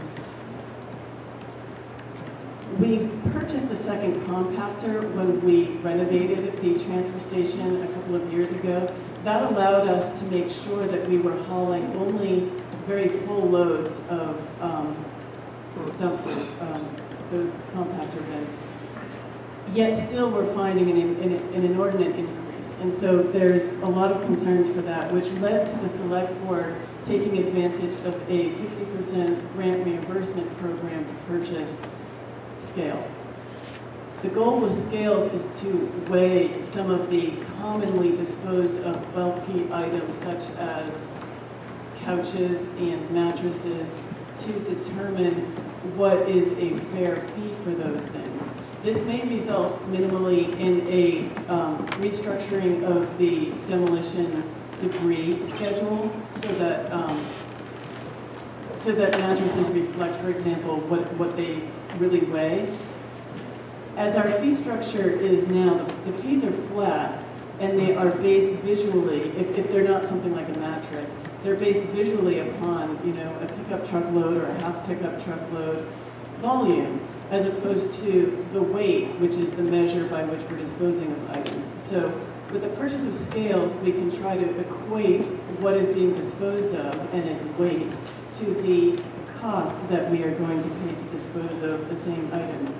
Our revenue from the transfer station disposal fees are maybe a third or a half of our waste disposal costs. In other words, we're not recouping the expense of those items as it stands. So look out for change at the transfer station, and scales are going to help us determine a fair user fee for how people dispose of their things. There are just, we are changing the way we're doing brush tipping. That's been kind of back and forth over the past couple of years, whether we burn or whether we have it shipped. That's a combined approach that allows a little more flexibility both ways. The default budget. If the operating budget as proposed or as potentially amended does not pass the voting booth vote on March 10th, then the select board is left to manage the operations of the town within the default budget. It says there in the article what the amount of the default budget is. It's almost $68,000 less than the proposed budget. When you take into account the amount we're going to have to pay in the transfer station budget that we could not account for in the default budget, it really allows not a lot of flexibility if some kind of emergency were to happen. So the select board would manage the best they could within a default budget should that happen. But to be clear, it does not allow for any of the raises, market increases, or additional support, administrative support hours. The transfer station operating costs would have to be met. The increased prices for the for vendors would mean that we would have less purchasing capacity within a default budget. And so again, it does not allow the select board as much flexibility should some kind of emergency arise. And they do, to be clear, have what's called bottom line authority within any operating budget, whether it's the proposed, a modified, or the default budget. The select board does always allocate things. It is their job to manage the provincial affairs, and so they can move money around, which means that they may choose to reprioritize things if in fact they're a default budget. All set? Thank you. We're in discussion and debate on Article 10. You can discuss, debate, and amend. So I have one quick question. I was wondering if the select board or the town administration has looked into the pay as you throw trash bags like the surrounding communities of Dover and Somersworth have to help eliminate some of these shortfalls. Question through the moderator regarding whether the select board is considered pay-as-you-throw. We have a great transfer station staff now, and the transfer station manager is very much on top of how we can best manage resources for the transfer station, and that includes things like pay-as-you-throw. One of the reasons we believe that our disposal fees have increased so much is because we are in a region where the neighboring communities mostly or completely have pay-as-you-throw. So as people move out of town, there's definitely an incentive to keep your transfer station sticker and continue to use the transfer station, for example. So while that has been considered, it's not yet off the table, but it's, we'll wait and see what happens. The scales is the first thing to make sure that, for those disposal costs, we're meeting those, or at least meeting the objective of where they should be relative to disposal costs. MSW, or municipal solid waste, is different. And the things that we have in hand that can help us bring those costs under control are, to my mind, two things. One is composting. Gross, but awesome. There are commercial companies that now will work with municipalities to pick up composting in bags. So again, it would be a transfer station, not a composting site. But compost is about a third of the weight of municipal household trash. So if we can get people to compost, then we can certainly reduce the weight that we're disposing of. But at the same time, without some kind of incentive, people might well feel, well, I pay my taxes and I don't want to recycle. That's the second thing you can do. And I don't want to compost, so I'll just pay my taxes and so be it. Pay as you throw is the incentive.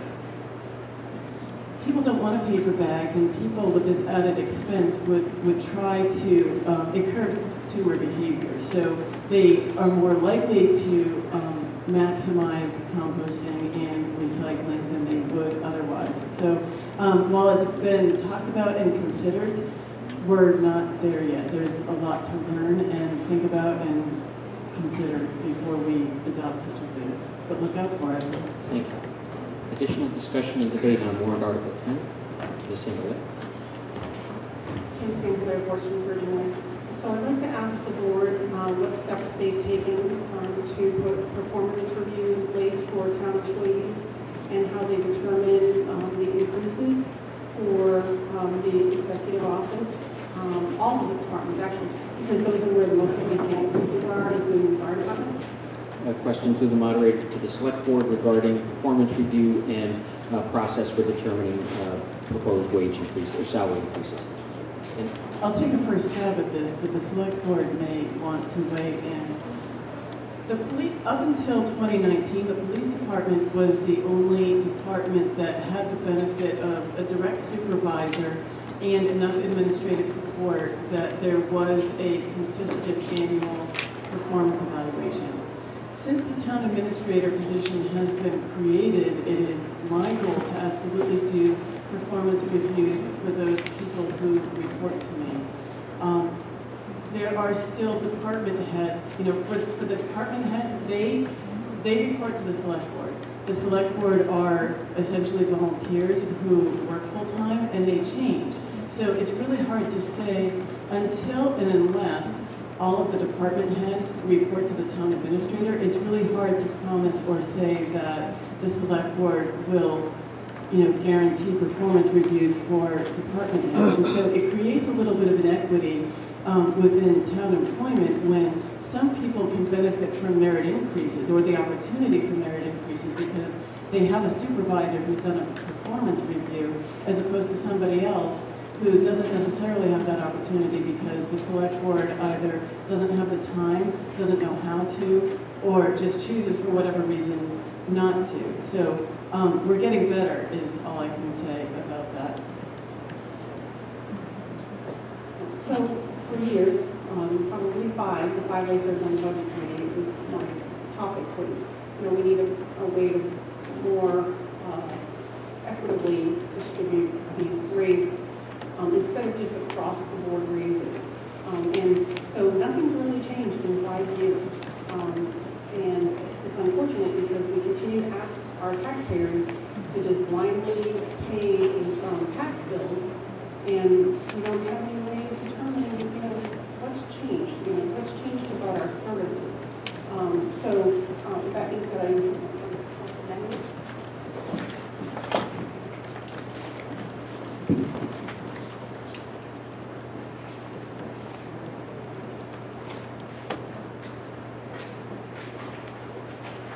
so a proposed amendment to warrant Article 10, and then I'll read it and then look for a second. To reduce the grand total capital and operating budget line to $2,920,400 from $2,930,400. I believe that is an appropriate subject of an amendment, and so I'm looking for a second. Offered by Ms. Singer. I'll second that amendment. Okay, and your name, sir? Dash Moore, 17 Old Indigo Hill. Can you, were you able to get that, Kate? Yep. Yep, okay. We are in discussion and debate on a proposed amendment to reduce the total operating budget line by a sum of, is it $10,000? Is there discussion and debate on that?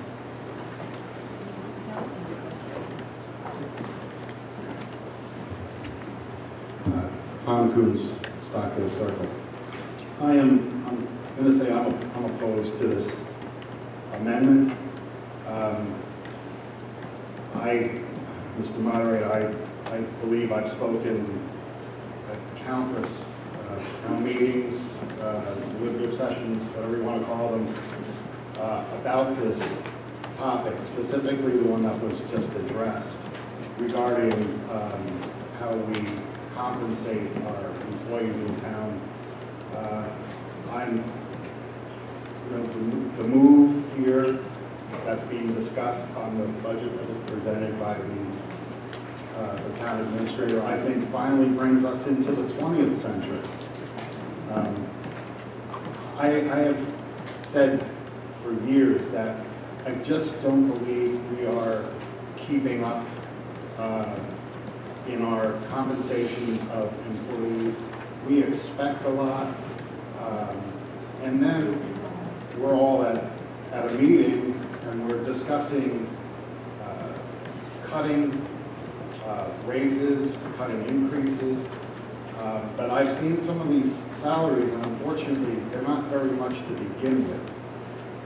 I think we need to do a much better job of keeping people in this town, keeping the folks that are basically the blood running through the veins of this town.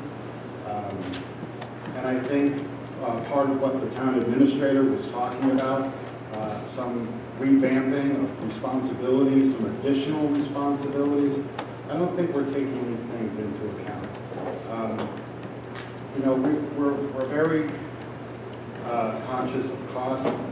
As a member of the school board, I know that we look at the budget very closely because we are aware of what folks are paying in tax. And I don't think trying to keep employees working for our town is a bad thing. I think we need to, we ask for certain things to be done, and they get done. But then at the end of the year, when we go through this all the time, we're always fighting on compensation of our employees. I really don't understand it. It's frustrating. And I realize too that, you know, there are changes that are going on with, you know, as the responsibilities you talked about, the town administrator spoke of. So do we expect that folks are just going to continue to do more different work, and we're not going to take into account that when it comes time to talk about salaries? I'm absolutely against this amendment. I think it sends a bad signal. Why would anybody want to work in a town where they just don't want to, the town just doesn't want to pay them? Thank you, Mr. Kurtz. Further discussion and debate on proposed amendment to warrant Article 10. Point of information. Ms. Heward.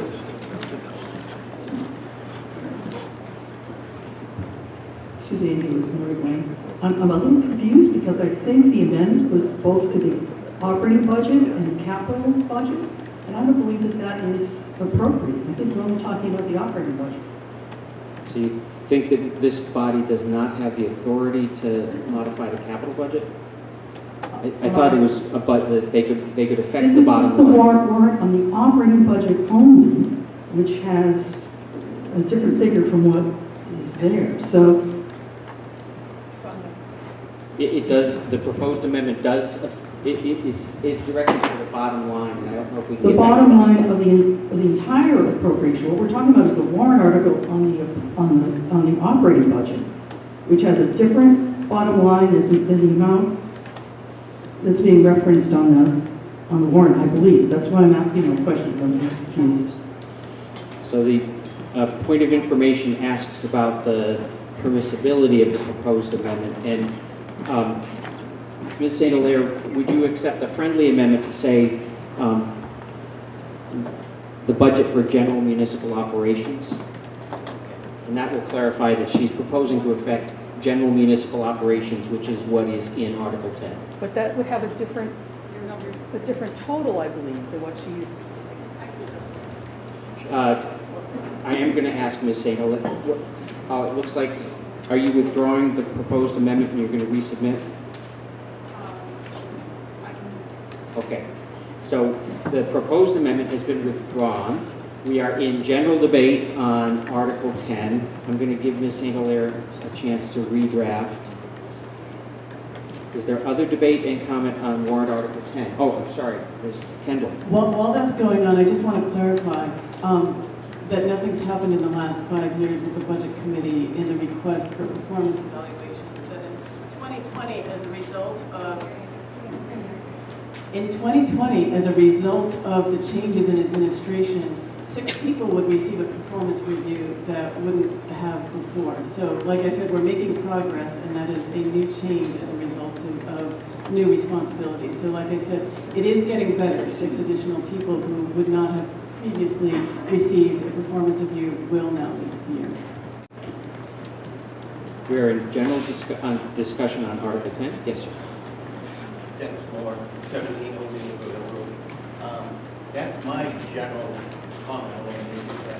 Yes, we've been asking for a while for performance reviews, and it just seems kind of on its face. If you don't have performance reviews for your people based on raises and stuff, then it could be unfair. I understand Ken's work. It could be unfair. You don't. It just seems that I don't know how you can be given raises when you don't know the performance of your personnel. Most state, most government agencies always have performance reviews for your people, so you know how to reward them accordingly.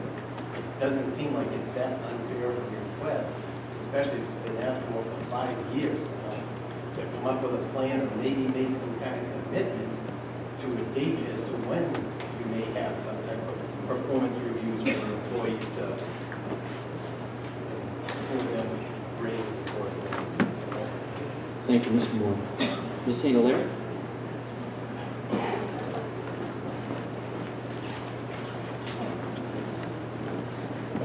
So I do have a comment. Okay. I'm going to read it, and then I'm going to find a second, and then you can make a comment. So it's the previous proposed amendment was withdrawn. The new proposed amendment is to reduce Article 10 to. Oh, the number's wrong again.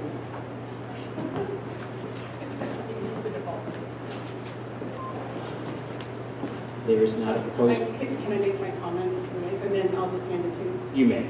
So I'm not saying that we shouldn't give people raises. I'm saying that we need a process around it, a way of evaluating if they're doing the job or not. So the amendment that I'll hand to you shortly doesn't completely reduce raises.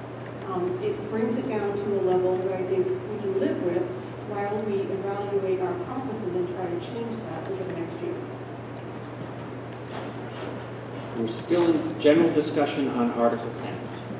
A question about how many town employees there currently are, and a general comment about reducing the budget ties the hands of the select board to meet their needs, because they have contractual agreements that have gone up from what we've heard from the Okay, and the question was how many employees? Yes, the question to Ms. Kendall about the number of employees affected. There are 8 full-time employees and a total of approximately 25 employees. I just want to add that any amendment, any amendment to the operating budget, the select board would manage how that is allocated, though it would be helpful to know the intent of any amendment. Yeah, and I think that intent is clear from the comments that Ms. St. Hilaire offered in support of the amendment.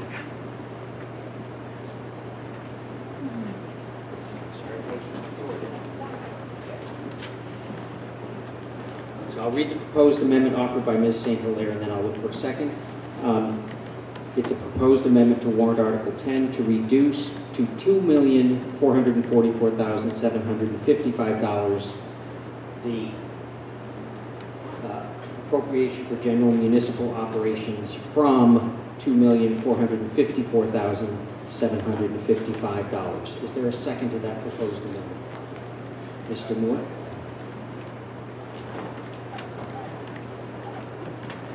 We're in discussion on the proposed amendment, which would be to lower the bottom line by $10,000.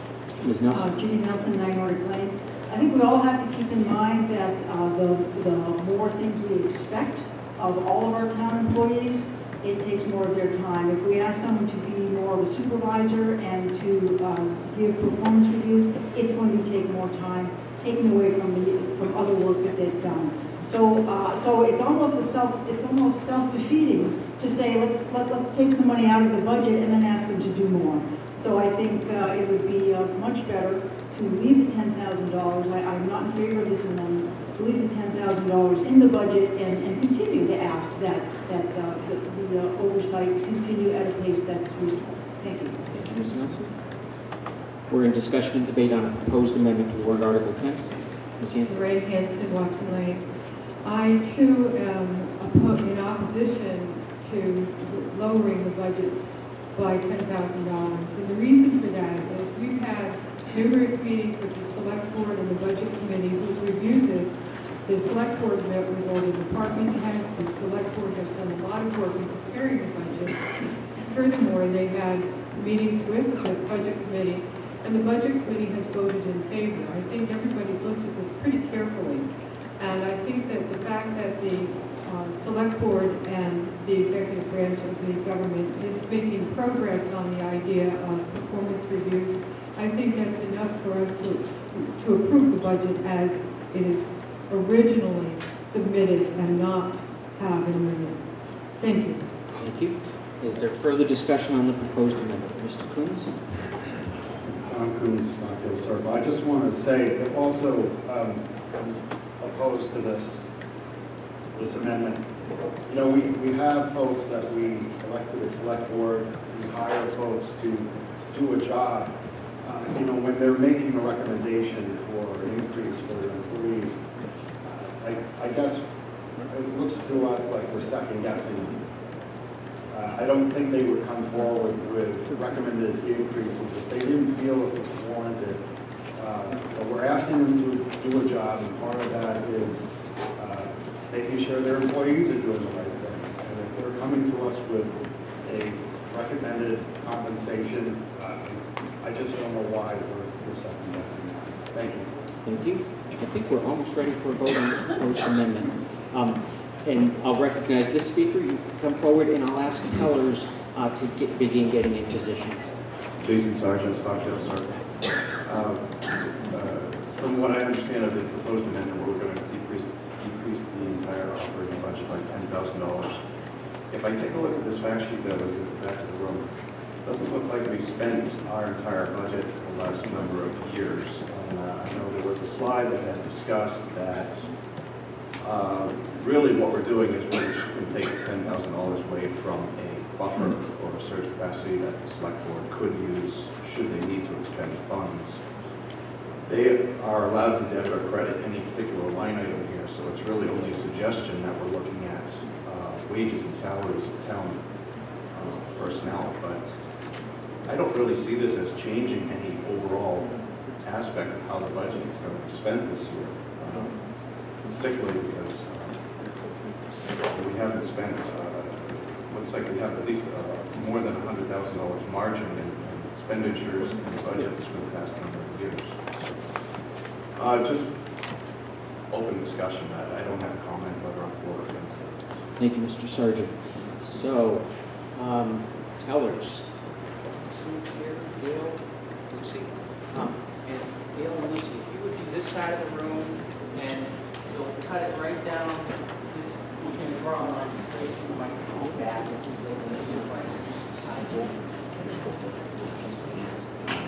So we're going to vote on the proposed amendment. A yes vote is to lower the bottom line proposal that's on the slide before you by $10,000. A no vote is to leave the proposed budget as it stands. To vote yes, I'll say those in favor, and you can hold the red card up. Please keep it raised until the teller signals to me that they have an agreed upon count, because what they want to do is they want to count everyone on their side of the room, make sure they agree, and then get back to me. So if you don't mind leaving it up. Ready to call the vote? Yes. A yes vote is in favor of the proposed amendment to lower the bottom line proposed budget by $10,000. A no vote is to leave the warrant article as published, as noticed and published. Ready for the vote? Those in favor of the proposed amendment, please raise your red card. And tellers, please count.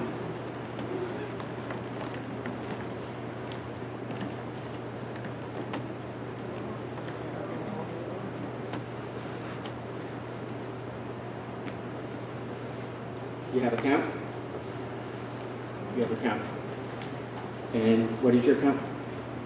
Actually, hold on. Keep that number in your mind. I'll get the total count at the end. Those opposed to proposed article, the proposed amendment, please raise your card and hold it up.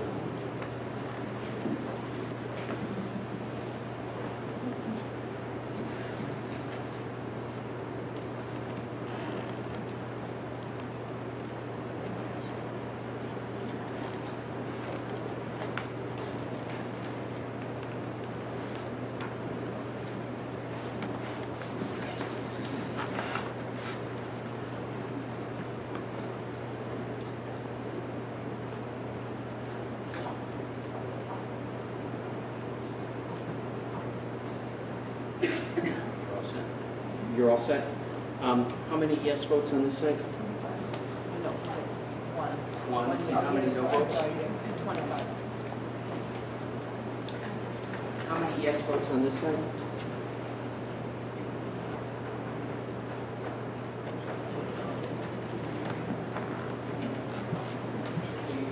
Yes.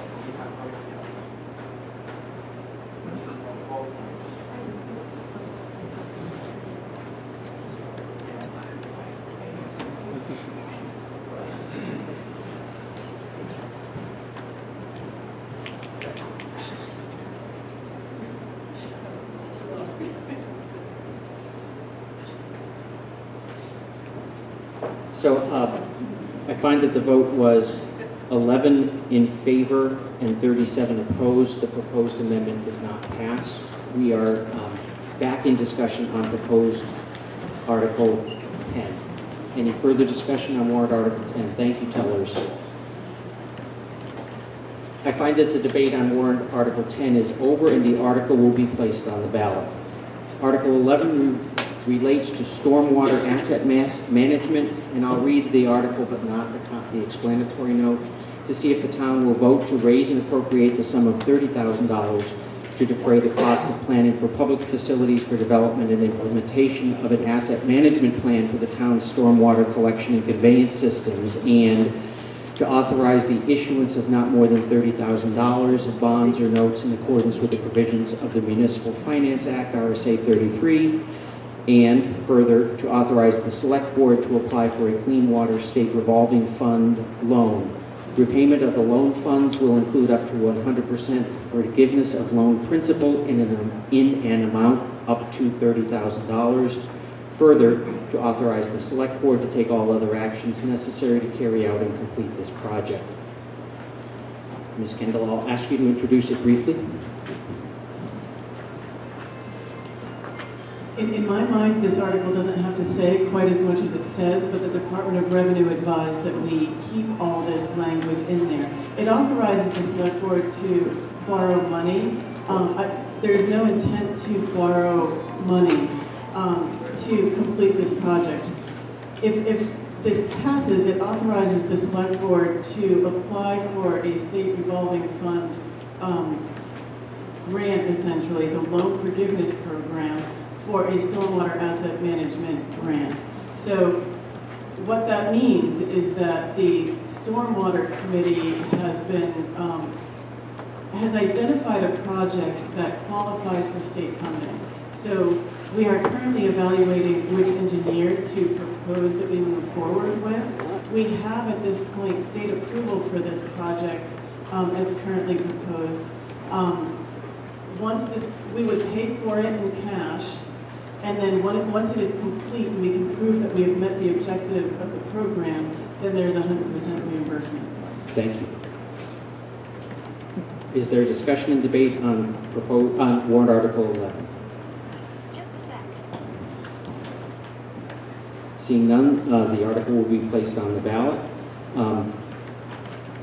Article 12 relates to sidewalks, to see if the town will vote to raise and appropriate $25,000 for the repair of sidewalks, and further to authorize the withdrawal of $25,000 from the Transportation Improvement Capital Reserve Fund established for this purpose. No amount to come from taxation. Recommended by the Select Board, recommended by the Budget Committee, majority vote required.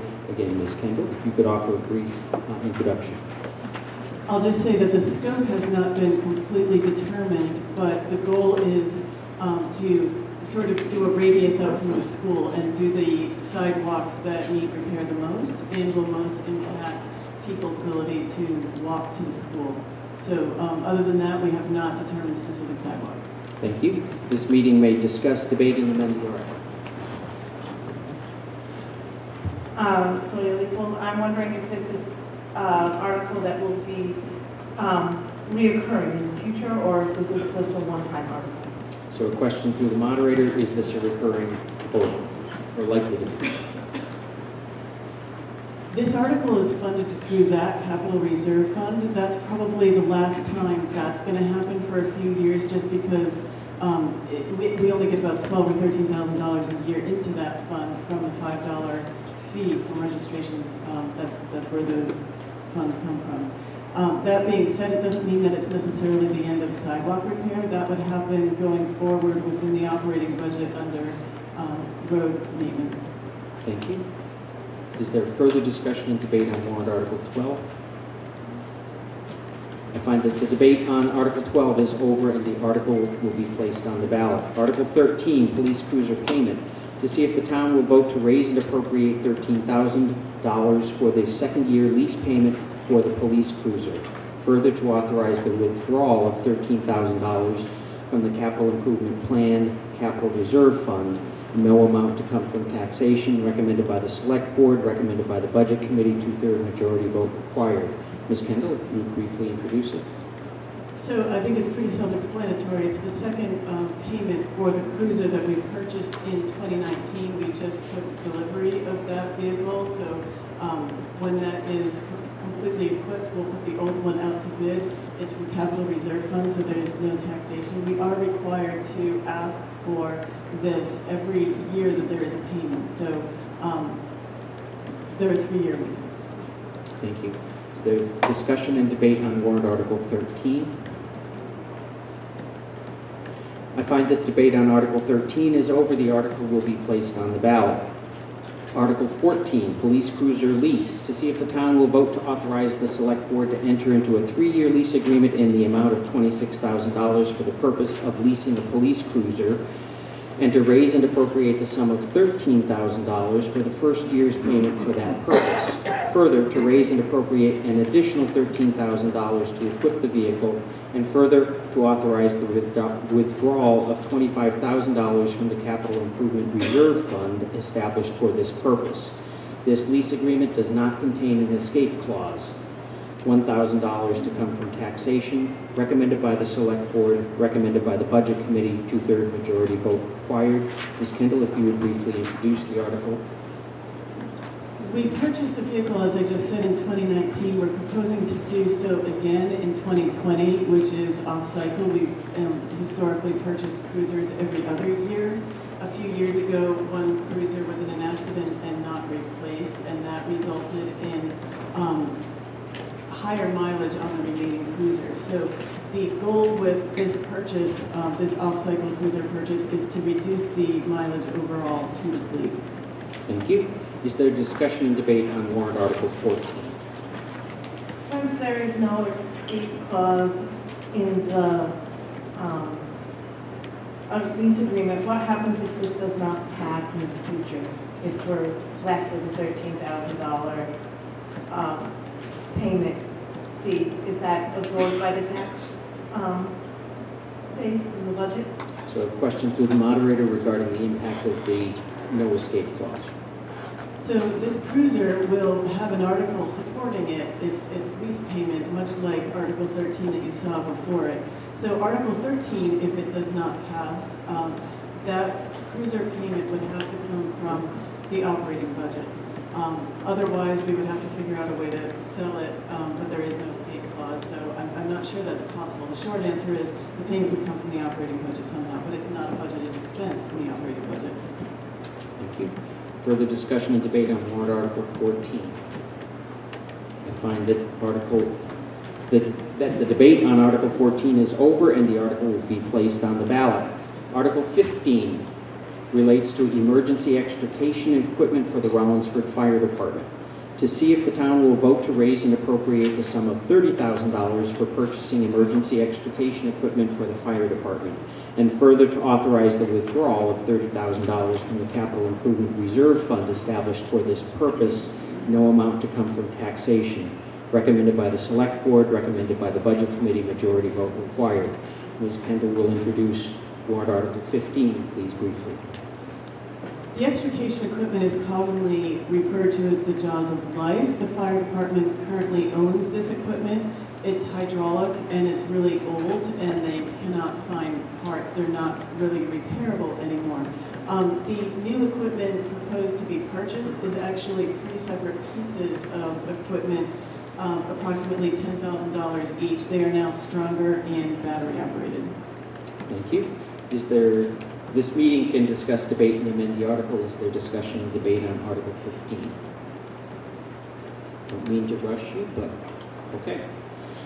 I find that the debate on warrant Article 15 is over and the article will be placed on the ballot. Article 16, fire forestry vehicle, to see if the town will raise and appropriate the sum of $55,000 to replace the forestry vehicle for the fire department, and further to authorize the withdrawal of $55,000 from the capital improvement reserve fund established for this purpose.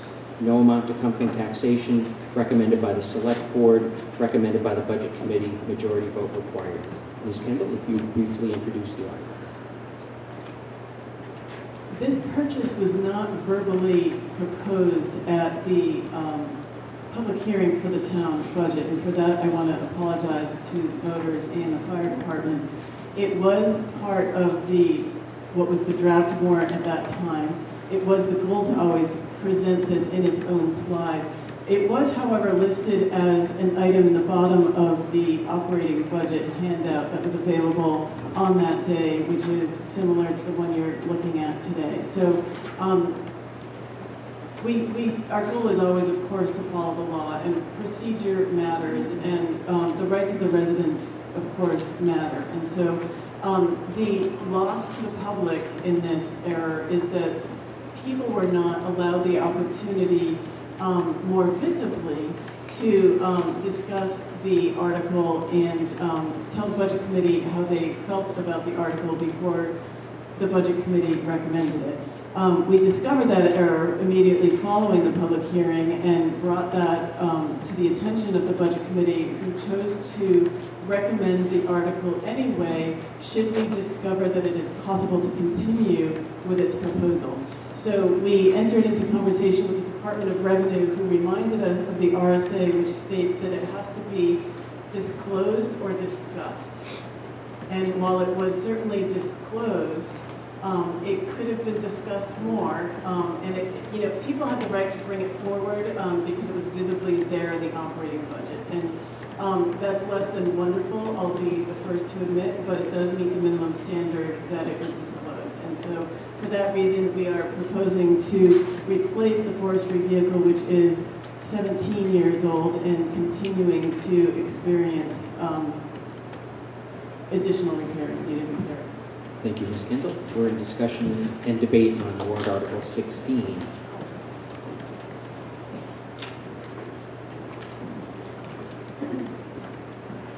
Carrie Boyle, 150 Conant Road.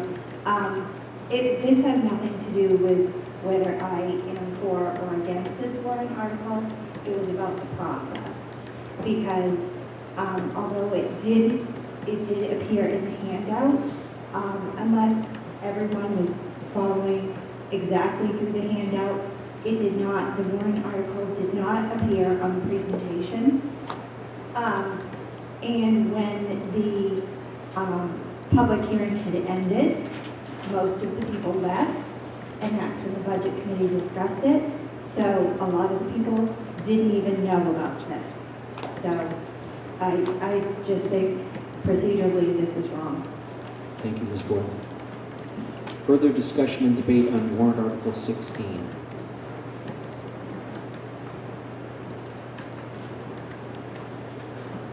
I find that debate on Article 16 is over and the article will be placed on the ballot, assuming that the findings I'm not sure if there are additional findings that are necessary, but it sounds like the select board is addressing whether the procedural error is fatal.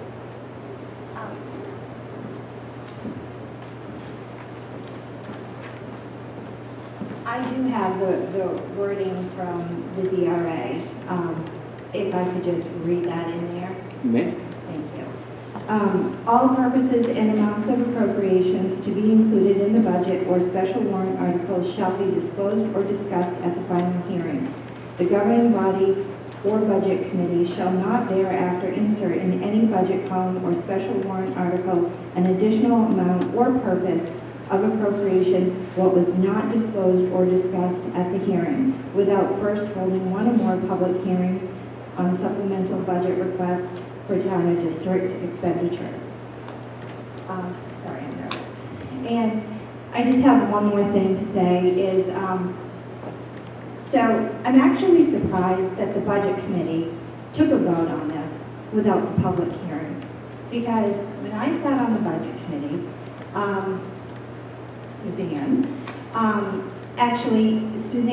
Suzanne Heward and I had a conversation about public hearings.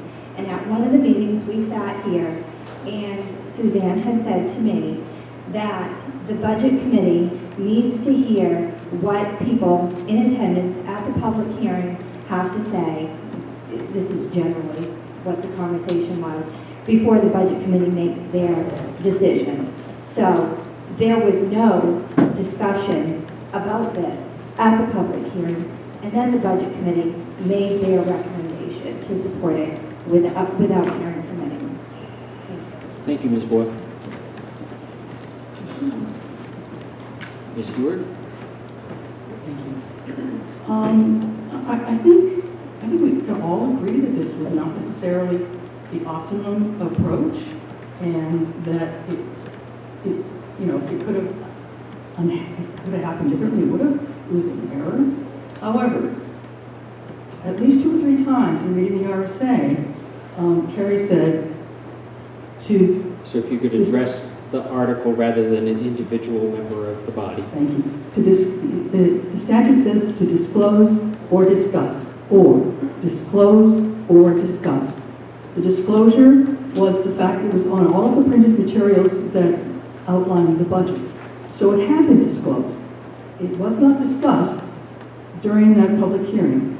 Agreed. As far as the budget committee, I'm not speaking for the budget committee, I'm just a member, but we did talk about this and said, well, we will recommend it and hope if, in fact, the DRA says that the process was appropriate. And we did meet the minimum level of appropriateness because it was disclosed at that meeting, the public hearing.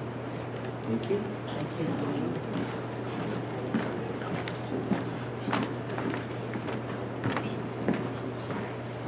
Gary Boyle, and my last thing to say on this is that then I sure hope when people come to the public hearings next year, they go through, they look at those handouts closely.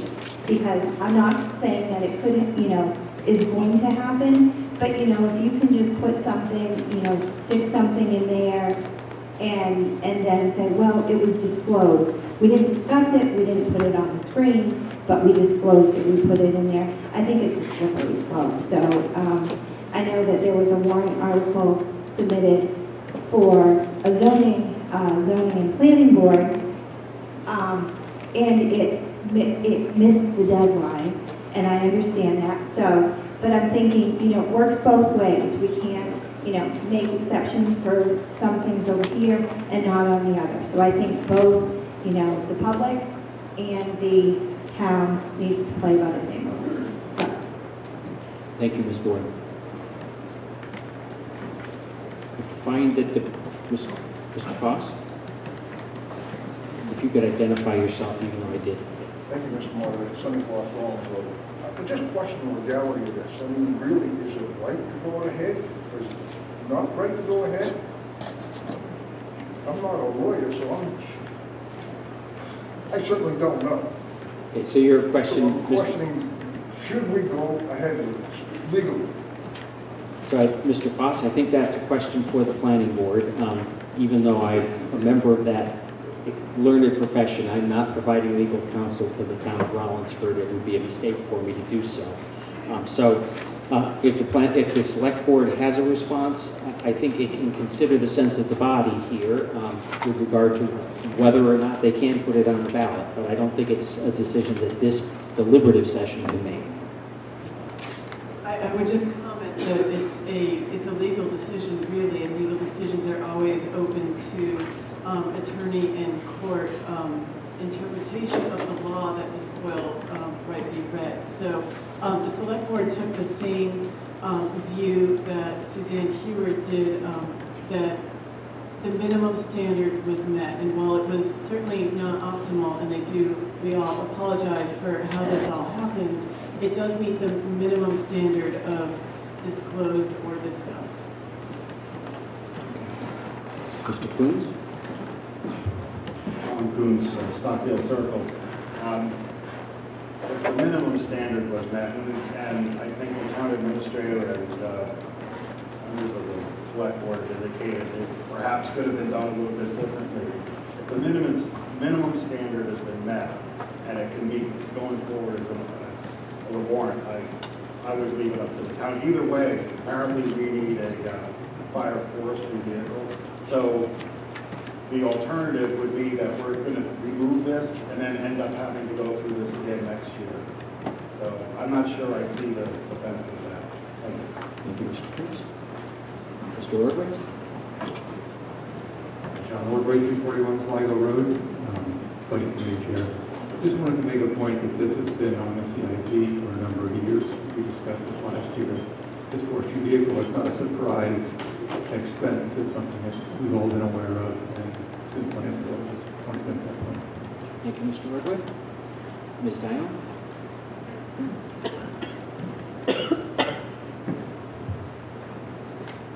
Nancy Dial, 44 Rollins Road.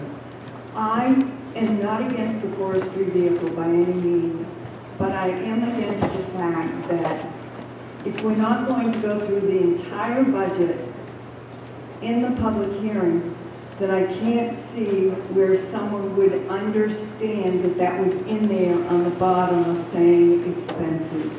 I just don't think it's quite appropriate to, right after public hearing, come to this budget committee and say, oh, I forgot. Thank you. Is there further discussion and debate on warrant Article 16? Chance?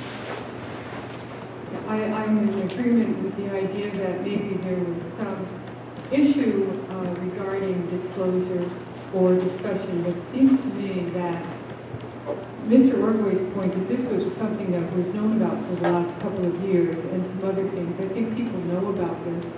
And I think if people feel that it's procedurally inadequate, it's up to them to produce some sort of an amendment. And unless they want to do that, I think it should go forward as written. Thank you. Ms. Leopold? Celia Leopold, just a question. Since we recognize the mistake that occurred, is there some sort of policy or procedure, written materials being worked on currently so that the mistake doesn't happen again in the future? Question through the moderator whether how the select board is going to address the situation in the future. One always operates with the best intentions, but it's a busy office and it's the most really intense time of year. So I drafted the warrant and others reviewed it, and that process would happen in the future. All I could say is that we learn from our mistakes, and we would there would be extra diligence in making sure that the PowerPoint reflects the warrant.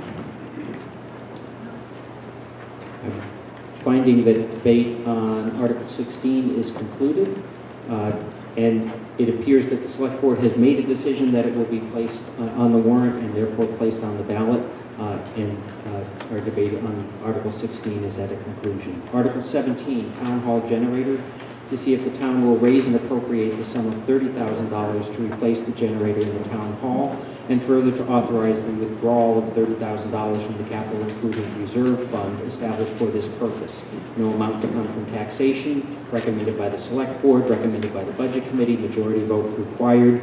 Ms. Kendall, if you'd make a brief introduction.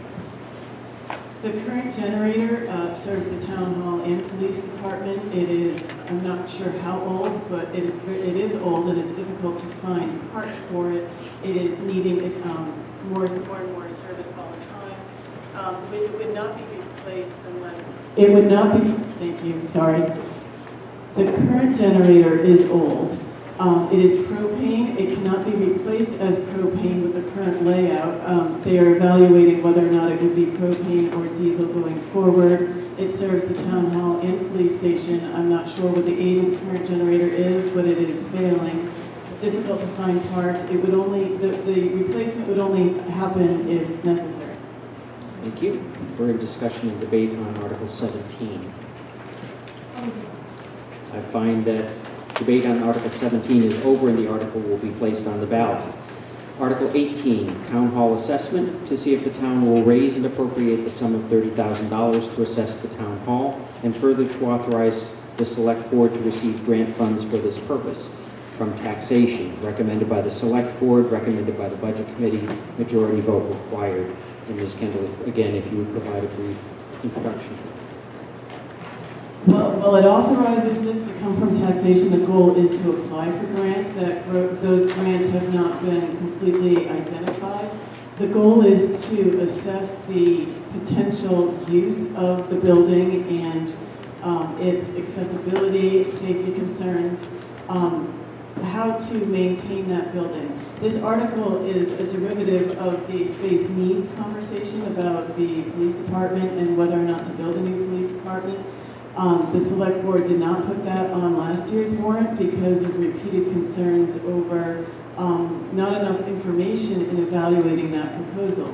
Whether you bring the town hall with a police station or you don't, enough people had concerns about the difficulty in assessing such a proposal when it's not very knowable what it would cost to stay in the town hall for at least the administration with regard to whatever updates and maintenance would need to happen. So this article informs that process. Thank you. Discussion and debate on warrant Article 18.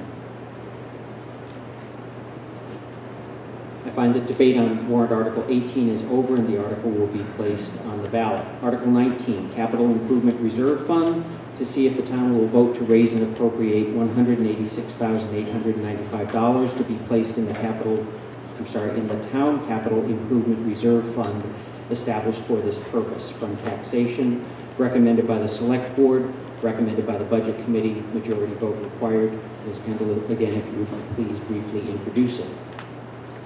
This is a standard, more recent annual request for the annual appropriation to fund the capital improvement plan reserve fund. So capital improvement plan is something that goes through the committee process every year. Department heads meet with the capital improvement plan committee to update them on the needs and costs of their department, and that plan is updated every year with committee recommendation by the select board. The select board is still reviewing the capital improvement plan, so the most updated copy is not quite yet available, but that amount reflects this year's annual appropriation for that fund.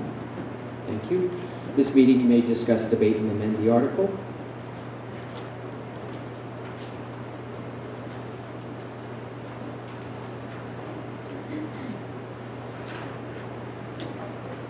Charlie Allen, 44 Rollins Road.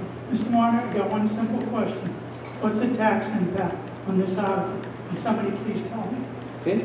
The question through the moderator, what's the tax impact of the article? I can't speak offhand to this specific article, but I will say that, again, if everything were to pass, the municipal tax rate would stay level. If one were to calculate it, it's about 3.5 cents per $10,000. A question.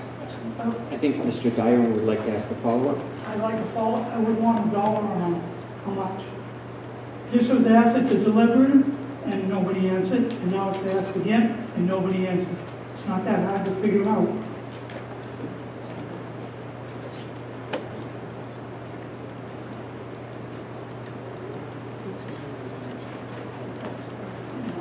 I am just wondering how much the capital improvement fund is being depleted this year and what the difference is. And finally, what the fund balance will be at the end of the year. So I think there's Ms. Kendall was getting an answer to the previous question, and then we'll relay the next question. Ms. Kendall? I calculate the tax impact at approximately 65 cents, and the balance of all the reserve funds is on a yellow handout, green, on the back table. If that is missing, it is on the website, or I will make copies for anyone who wishes. I do not have that sheet in front of me, so I can't speak to that. Okay. Thank you. Nobody here is wearing their glasses.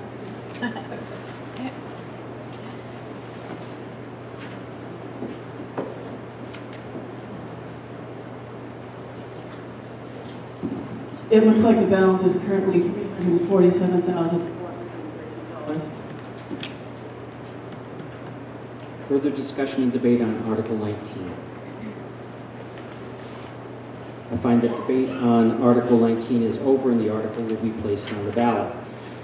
Article 20 relates to changing the fire chief from elected to appointed. It states to see if the town will vote to change the position of fire chief from an elected position to an appointed position pursuant to RSA 154:1B, and further to authorize the select board to appoint the fire chief annually. If approved, the fire chief would be elected until town meeting 2021. Recommended by the select board, majority vote required. Ms. Kendall will provide a brief introduction. This one's pretty self-explanatory. The goal is not to usurp the fire chief position in any way. There's no goal to change the person that currently fills that position necessarily. The goal is to incorporate that department more into the regular operations of the town, and to make that that department head operate the way other department heads and departments operate. Thank you. This meeting can discuss, debate, and maybe amend the article. Ms. Leopold? So my question is, at this point, the way it stands, anybody with a background in fire or any resident could apply for this position and be put on the ballot. What is the select board going to do to invest in the future get people for this position? So a question through the moderator regarding qualifications for the position. To be clear, there are no current qualifications. One only needs to be a resident to get on the ballot, and that is part of the concern of the select board, is that anybody who is capable of winning that election need not really have any fire service training or expertise, and so this would also remedy that. Aside from that, the fire chief position is pretty well outlined in state statute, and so if there was a reason to be considering new applicants for this position, then the select board would interview that person according to those qualification standards. Thank you. Further discussion and debate on warrant Article 20. Mr. Putnam, Sligo Road. So currently, the fire chief must be a resident of the town. By making this change, would it then give the select board the opportunity to choose somebody who is not a resident? Question to the moderator regarding residency qualifications. The select board has been discussing that, but hasn't really made a determination on that specifically. I would just say that it would be important for the fire chief to at least live nearby so that they could respond within a certain time frame. But that does not necessarily require residency, but like I said, they have not really decided that. Further discussion and debate on Article 20. Mr. Foss? Cross Rollins Road. I'm really against this anytime you lose your ability to vote on something, I think is bad, and is really insulting. You want to take my vote away. I've lived here over 45 years, and people voted for the fire chief, and we've had more than one person to vote for throughout the years, and I thought people have done a good job. So what makes you think that you, the board, is better at it than all of the people in town? I mean, we've done a good job. So if you're going to take this away, what's coming next on the vote? And anything that deals with voting, no, leave it. Understand where I'm coming from, because I actually think you're taking away my right to vote. Thank you. Thank you, Mr. Foss. Any further debate or discussion on Article 20? May I comment on that? I think in the interest of moving things along, I don't think we need to go tit for tat on every comment, and I think Mr. Foss was making a comment rather than asking a question. All right, I find that debate on Article 20 is over, and the article will be placed on the ballot. Article 21 is the Town Revaluation Capital Reserve Fund, to see if the town will vote to raise and appropriate the sum of $18,750 to be added to the Town Revaluation Capital Reserve Fund established for this purpose, from taxation, recommended by the Select Board, recommended by the Budget Committee, majority vote required. Ms. Kendall will make a brief introduction. This allows a savings opportunity, a savings account, so to speak. We are required by the Department of Revenue to reevaluate all the property in town once every 5 years, rather than have a spike in the tax rate every 5 years. This puts money away so that it is a level impact on the tax rate. This meeting can discuss, debate, and amend the article. It appears there's no debate. I find that debate on Article 21 is over, and the article will be placed on the ballot. Article 22 relates to the Culvert Repair Replacement Reserve Fund, to see if the town will vote to raise and appropriate $10,000 to be added to the Culvert Repair Replacement Reserve Fund established for this purpose, from taxation, recommended by the Select Board, recommended by the Budget Committee, majority vote required. Ms. Kendall will briefly introduce the article to us. This is a more recent standard annual request. The town does not have a comprehensive list and evaluation of the status of all the culverts in town. We are aware of a culvert problem in the Foundry Locust Street area.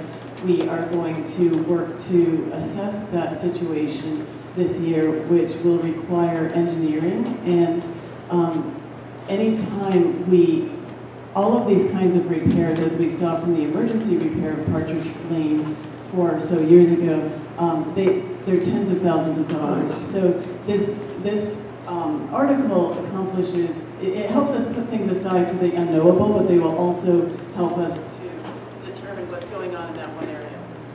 Thank you very much. This meeting can discuss, debate, and amend the article. Ms. Diane? Nancy Down, 44 Rollins Road. Can you please tell us how much is in the Culvert Reserve Fund at this time? A question through the moderator regarding the current balance of the fund. It is $40,579. And a follow-up. Do you have any plans other than Foundry Street of any other culverts that you're looking at to fix? And a question through the moderator regarding other plans besides the Foundry Street culvert. No, the goal otherwise is to be prepared for some kind of emergency such as Partridge Lane, which cost us about $85,000. Further discussion and debate on Article 22. I find that debate on Article 22 is over, and the article will be placed on the ballot. Article 23 relates to the Conservation Land Trust Capital Reserve Fund, to see if the town will vote to raise and appropriate the sum of $15,000 to be added to the Conservation Land Trust Capital Reserve Fund. $10,000 will be transferred from the Land Use Change Tax Fund to fund this appropriation. No amount to come from taxation. Did I read that correctly? I did, okay. Recommended by the Select Board, recommended by the Budget Committee, majority vote required. Ms. Kendall will provide a brief introduction. Up until this year, this was a $10,000 annual request. The Conservation Commission Commission had requested from the Select Board to make it $25,000, and the Select Board settled on proposing the $15,000 amount. This fund, it makes available monies to the town should the town want to purchase a property for conservation. It became more of a discussion item recently when the 58 acres on Bear Road came up for sale. There are a number of other parcels in town which are quite... Okay. We're good to go. We're good to go. All right, we're in discussion and debate on Article 13. Jessica Welch, 934 Portland Ave. It does seem like there is a general interest of the town people to prioritize conservation and limit development of the town. And recently, I want to say DES proposed future nitrogen limits. Currently, our runoff, the average from 2012 to 2016 was, I want to say, 11.4 tons per day or pounds per day of nitrogen, and the proposed limit is 12, what they're going for, because we are in the lower range. They're not asking us to cut any, but we certainly can't increase the amount of nitrogen runoff in the future. So any future development is going to probably cause an increase in nitrogen runoff, an increase in services for our water and sewer department. So limiting development and trying to conserve land is favorable. Thank you. Further discussion and debate on Article 23.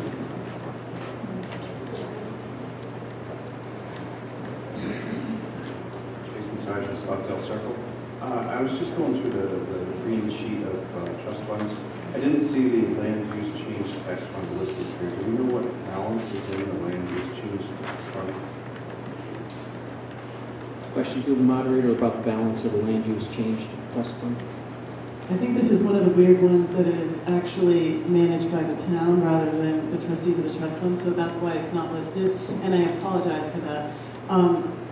The only thing I can say definitively is that it will cover this, but it won't cover very much more of this than this. So in future years, if people want to put money aside for conservation, it's really going to have to come from taxation. There's not any consistent level of revenue that's going into that fund to support this annual request.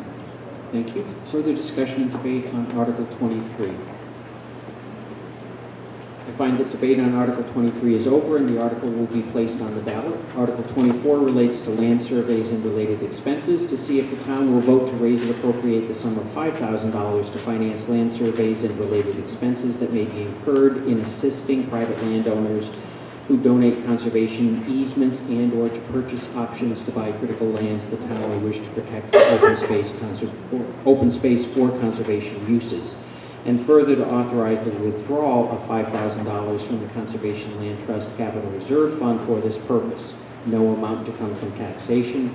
Recommended by the Select Board, recommended by the Budget Committee, majority vote required. Ms. Kendall, if you would please make a brief introduction.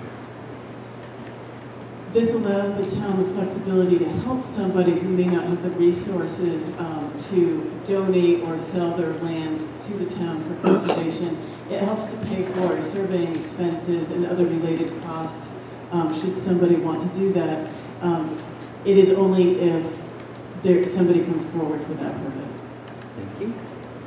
This meeting may discuss and debate and amend the article. I find that debate on Article 24 is over and the article will be placed on the ballot.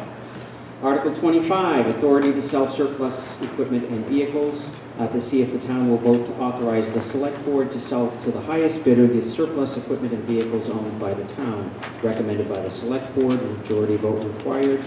Ms. Kendall, a brief introduction, please. It's pretty self-explanatory and it is an annual article. I'll just say the only equipment on hand that I anticipate we would get rid of in 2020 is a police cruiser and the fire forestry vehicle if they are received. Thank you. Discussion, debate on Article 25. I thought we were getting two police vehicles. Has one already been gotten rid of, or not? Question to the moderator regarding the status of surplus vehicles.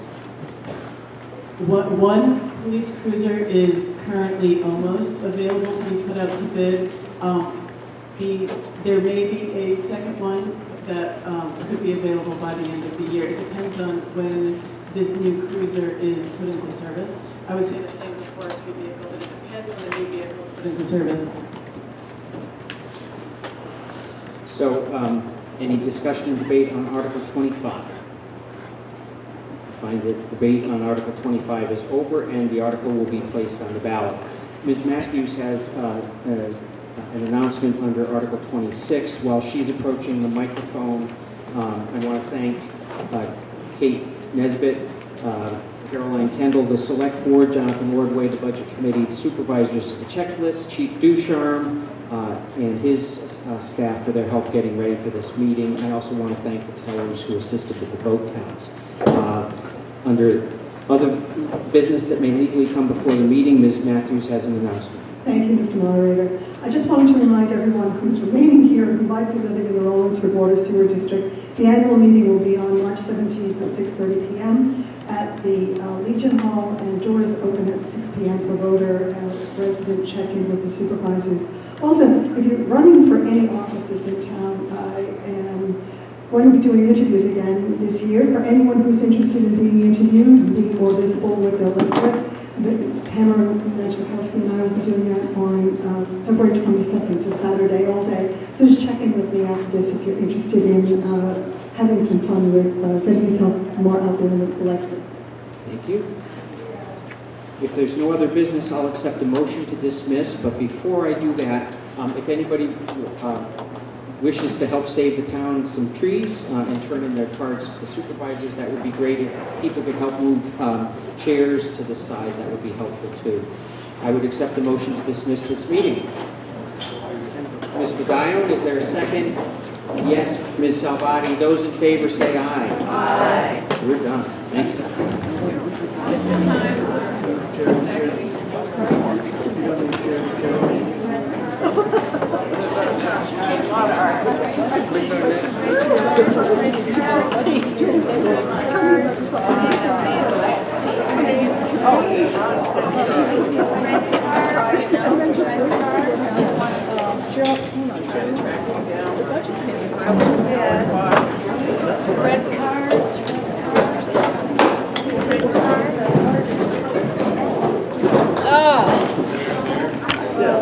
I don't even know how to get this damn thing off. I had to get up, my legs fell asleep. Yeah, I'll be right back. I'm just gonna leave this down here. I see.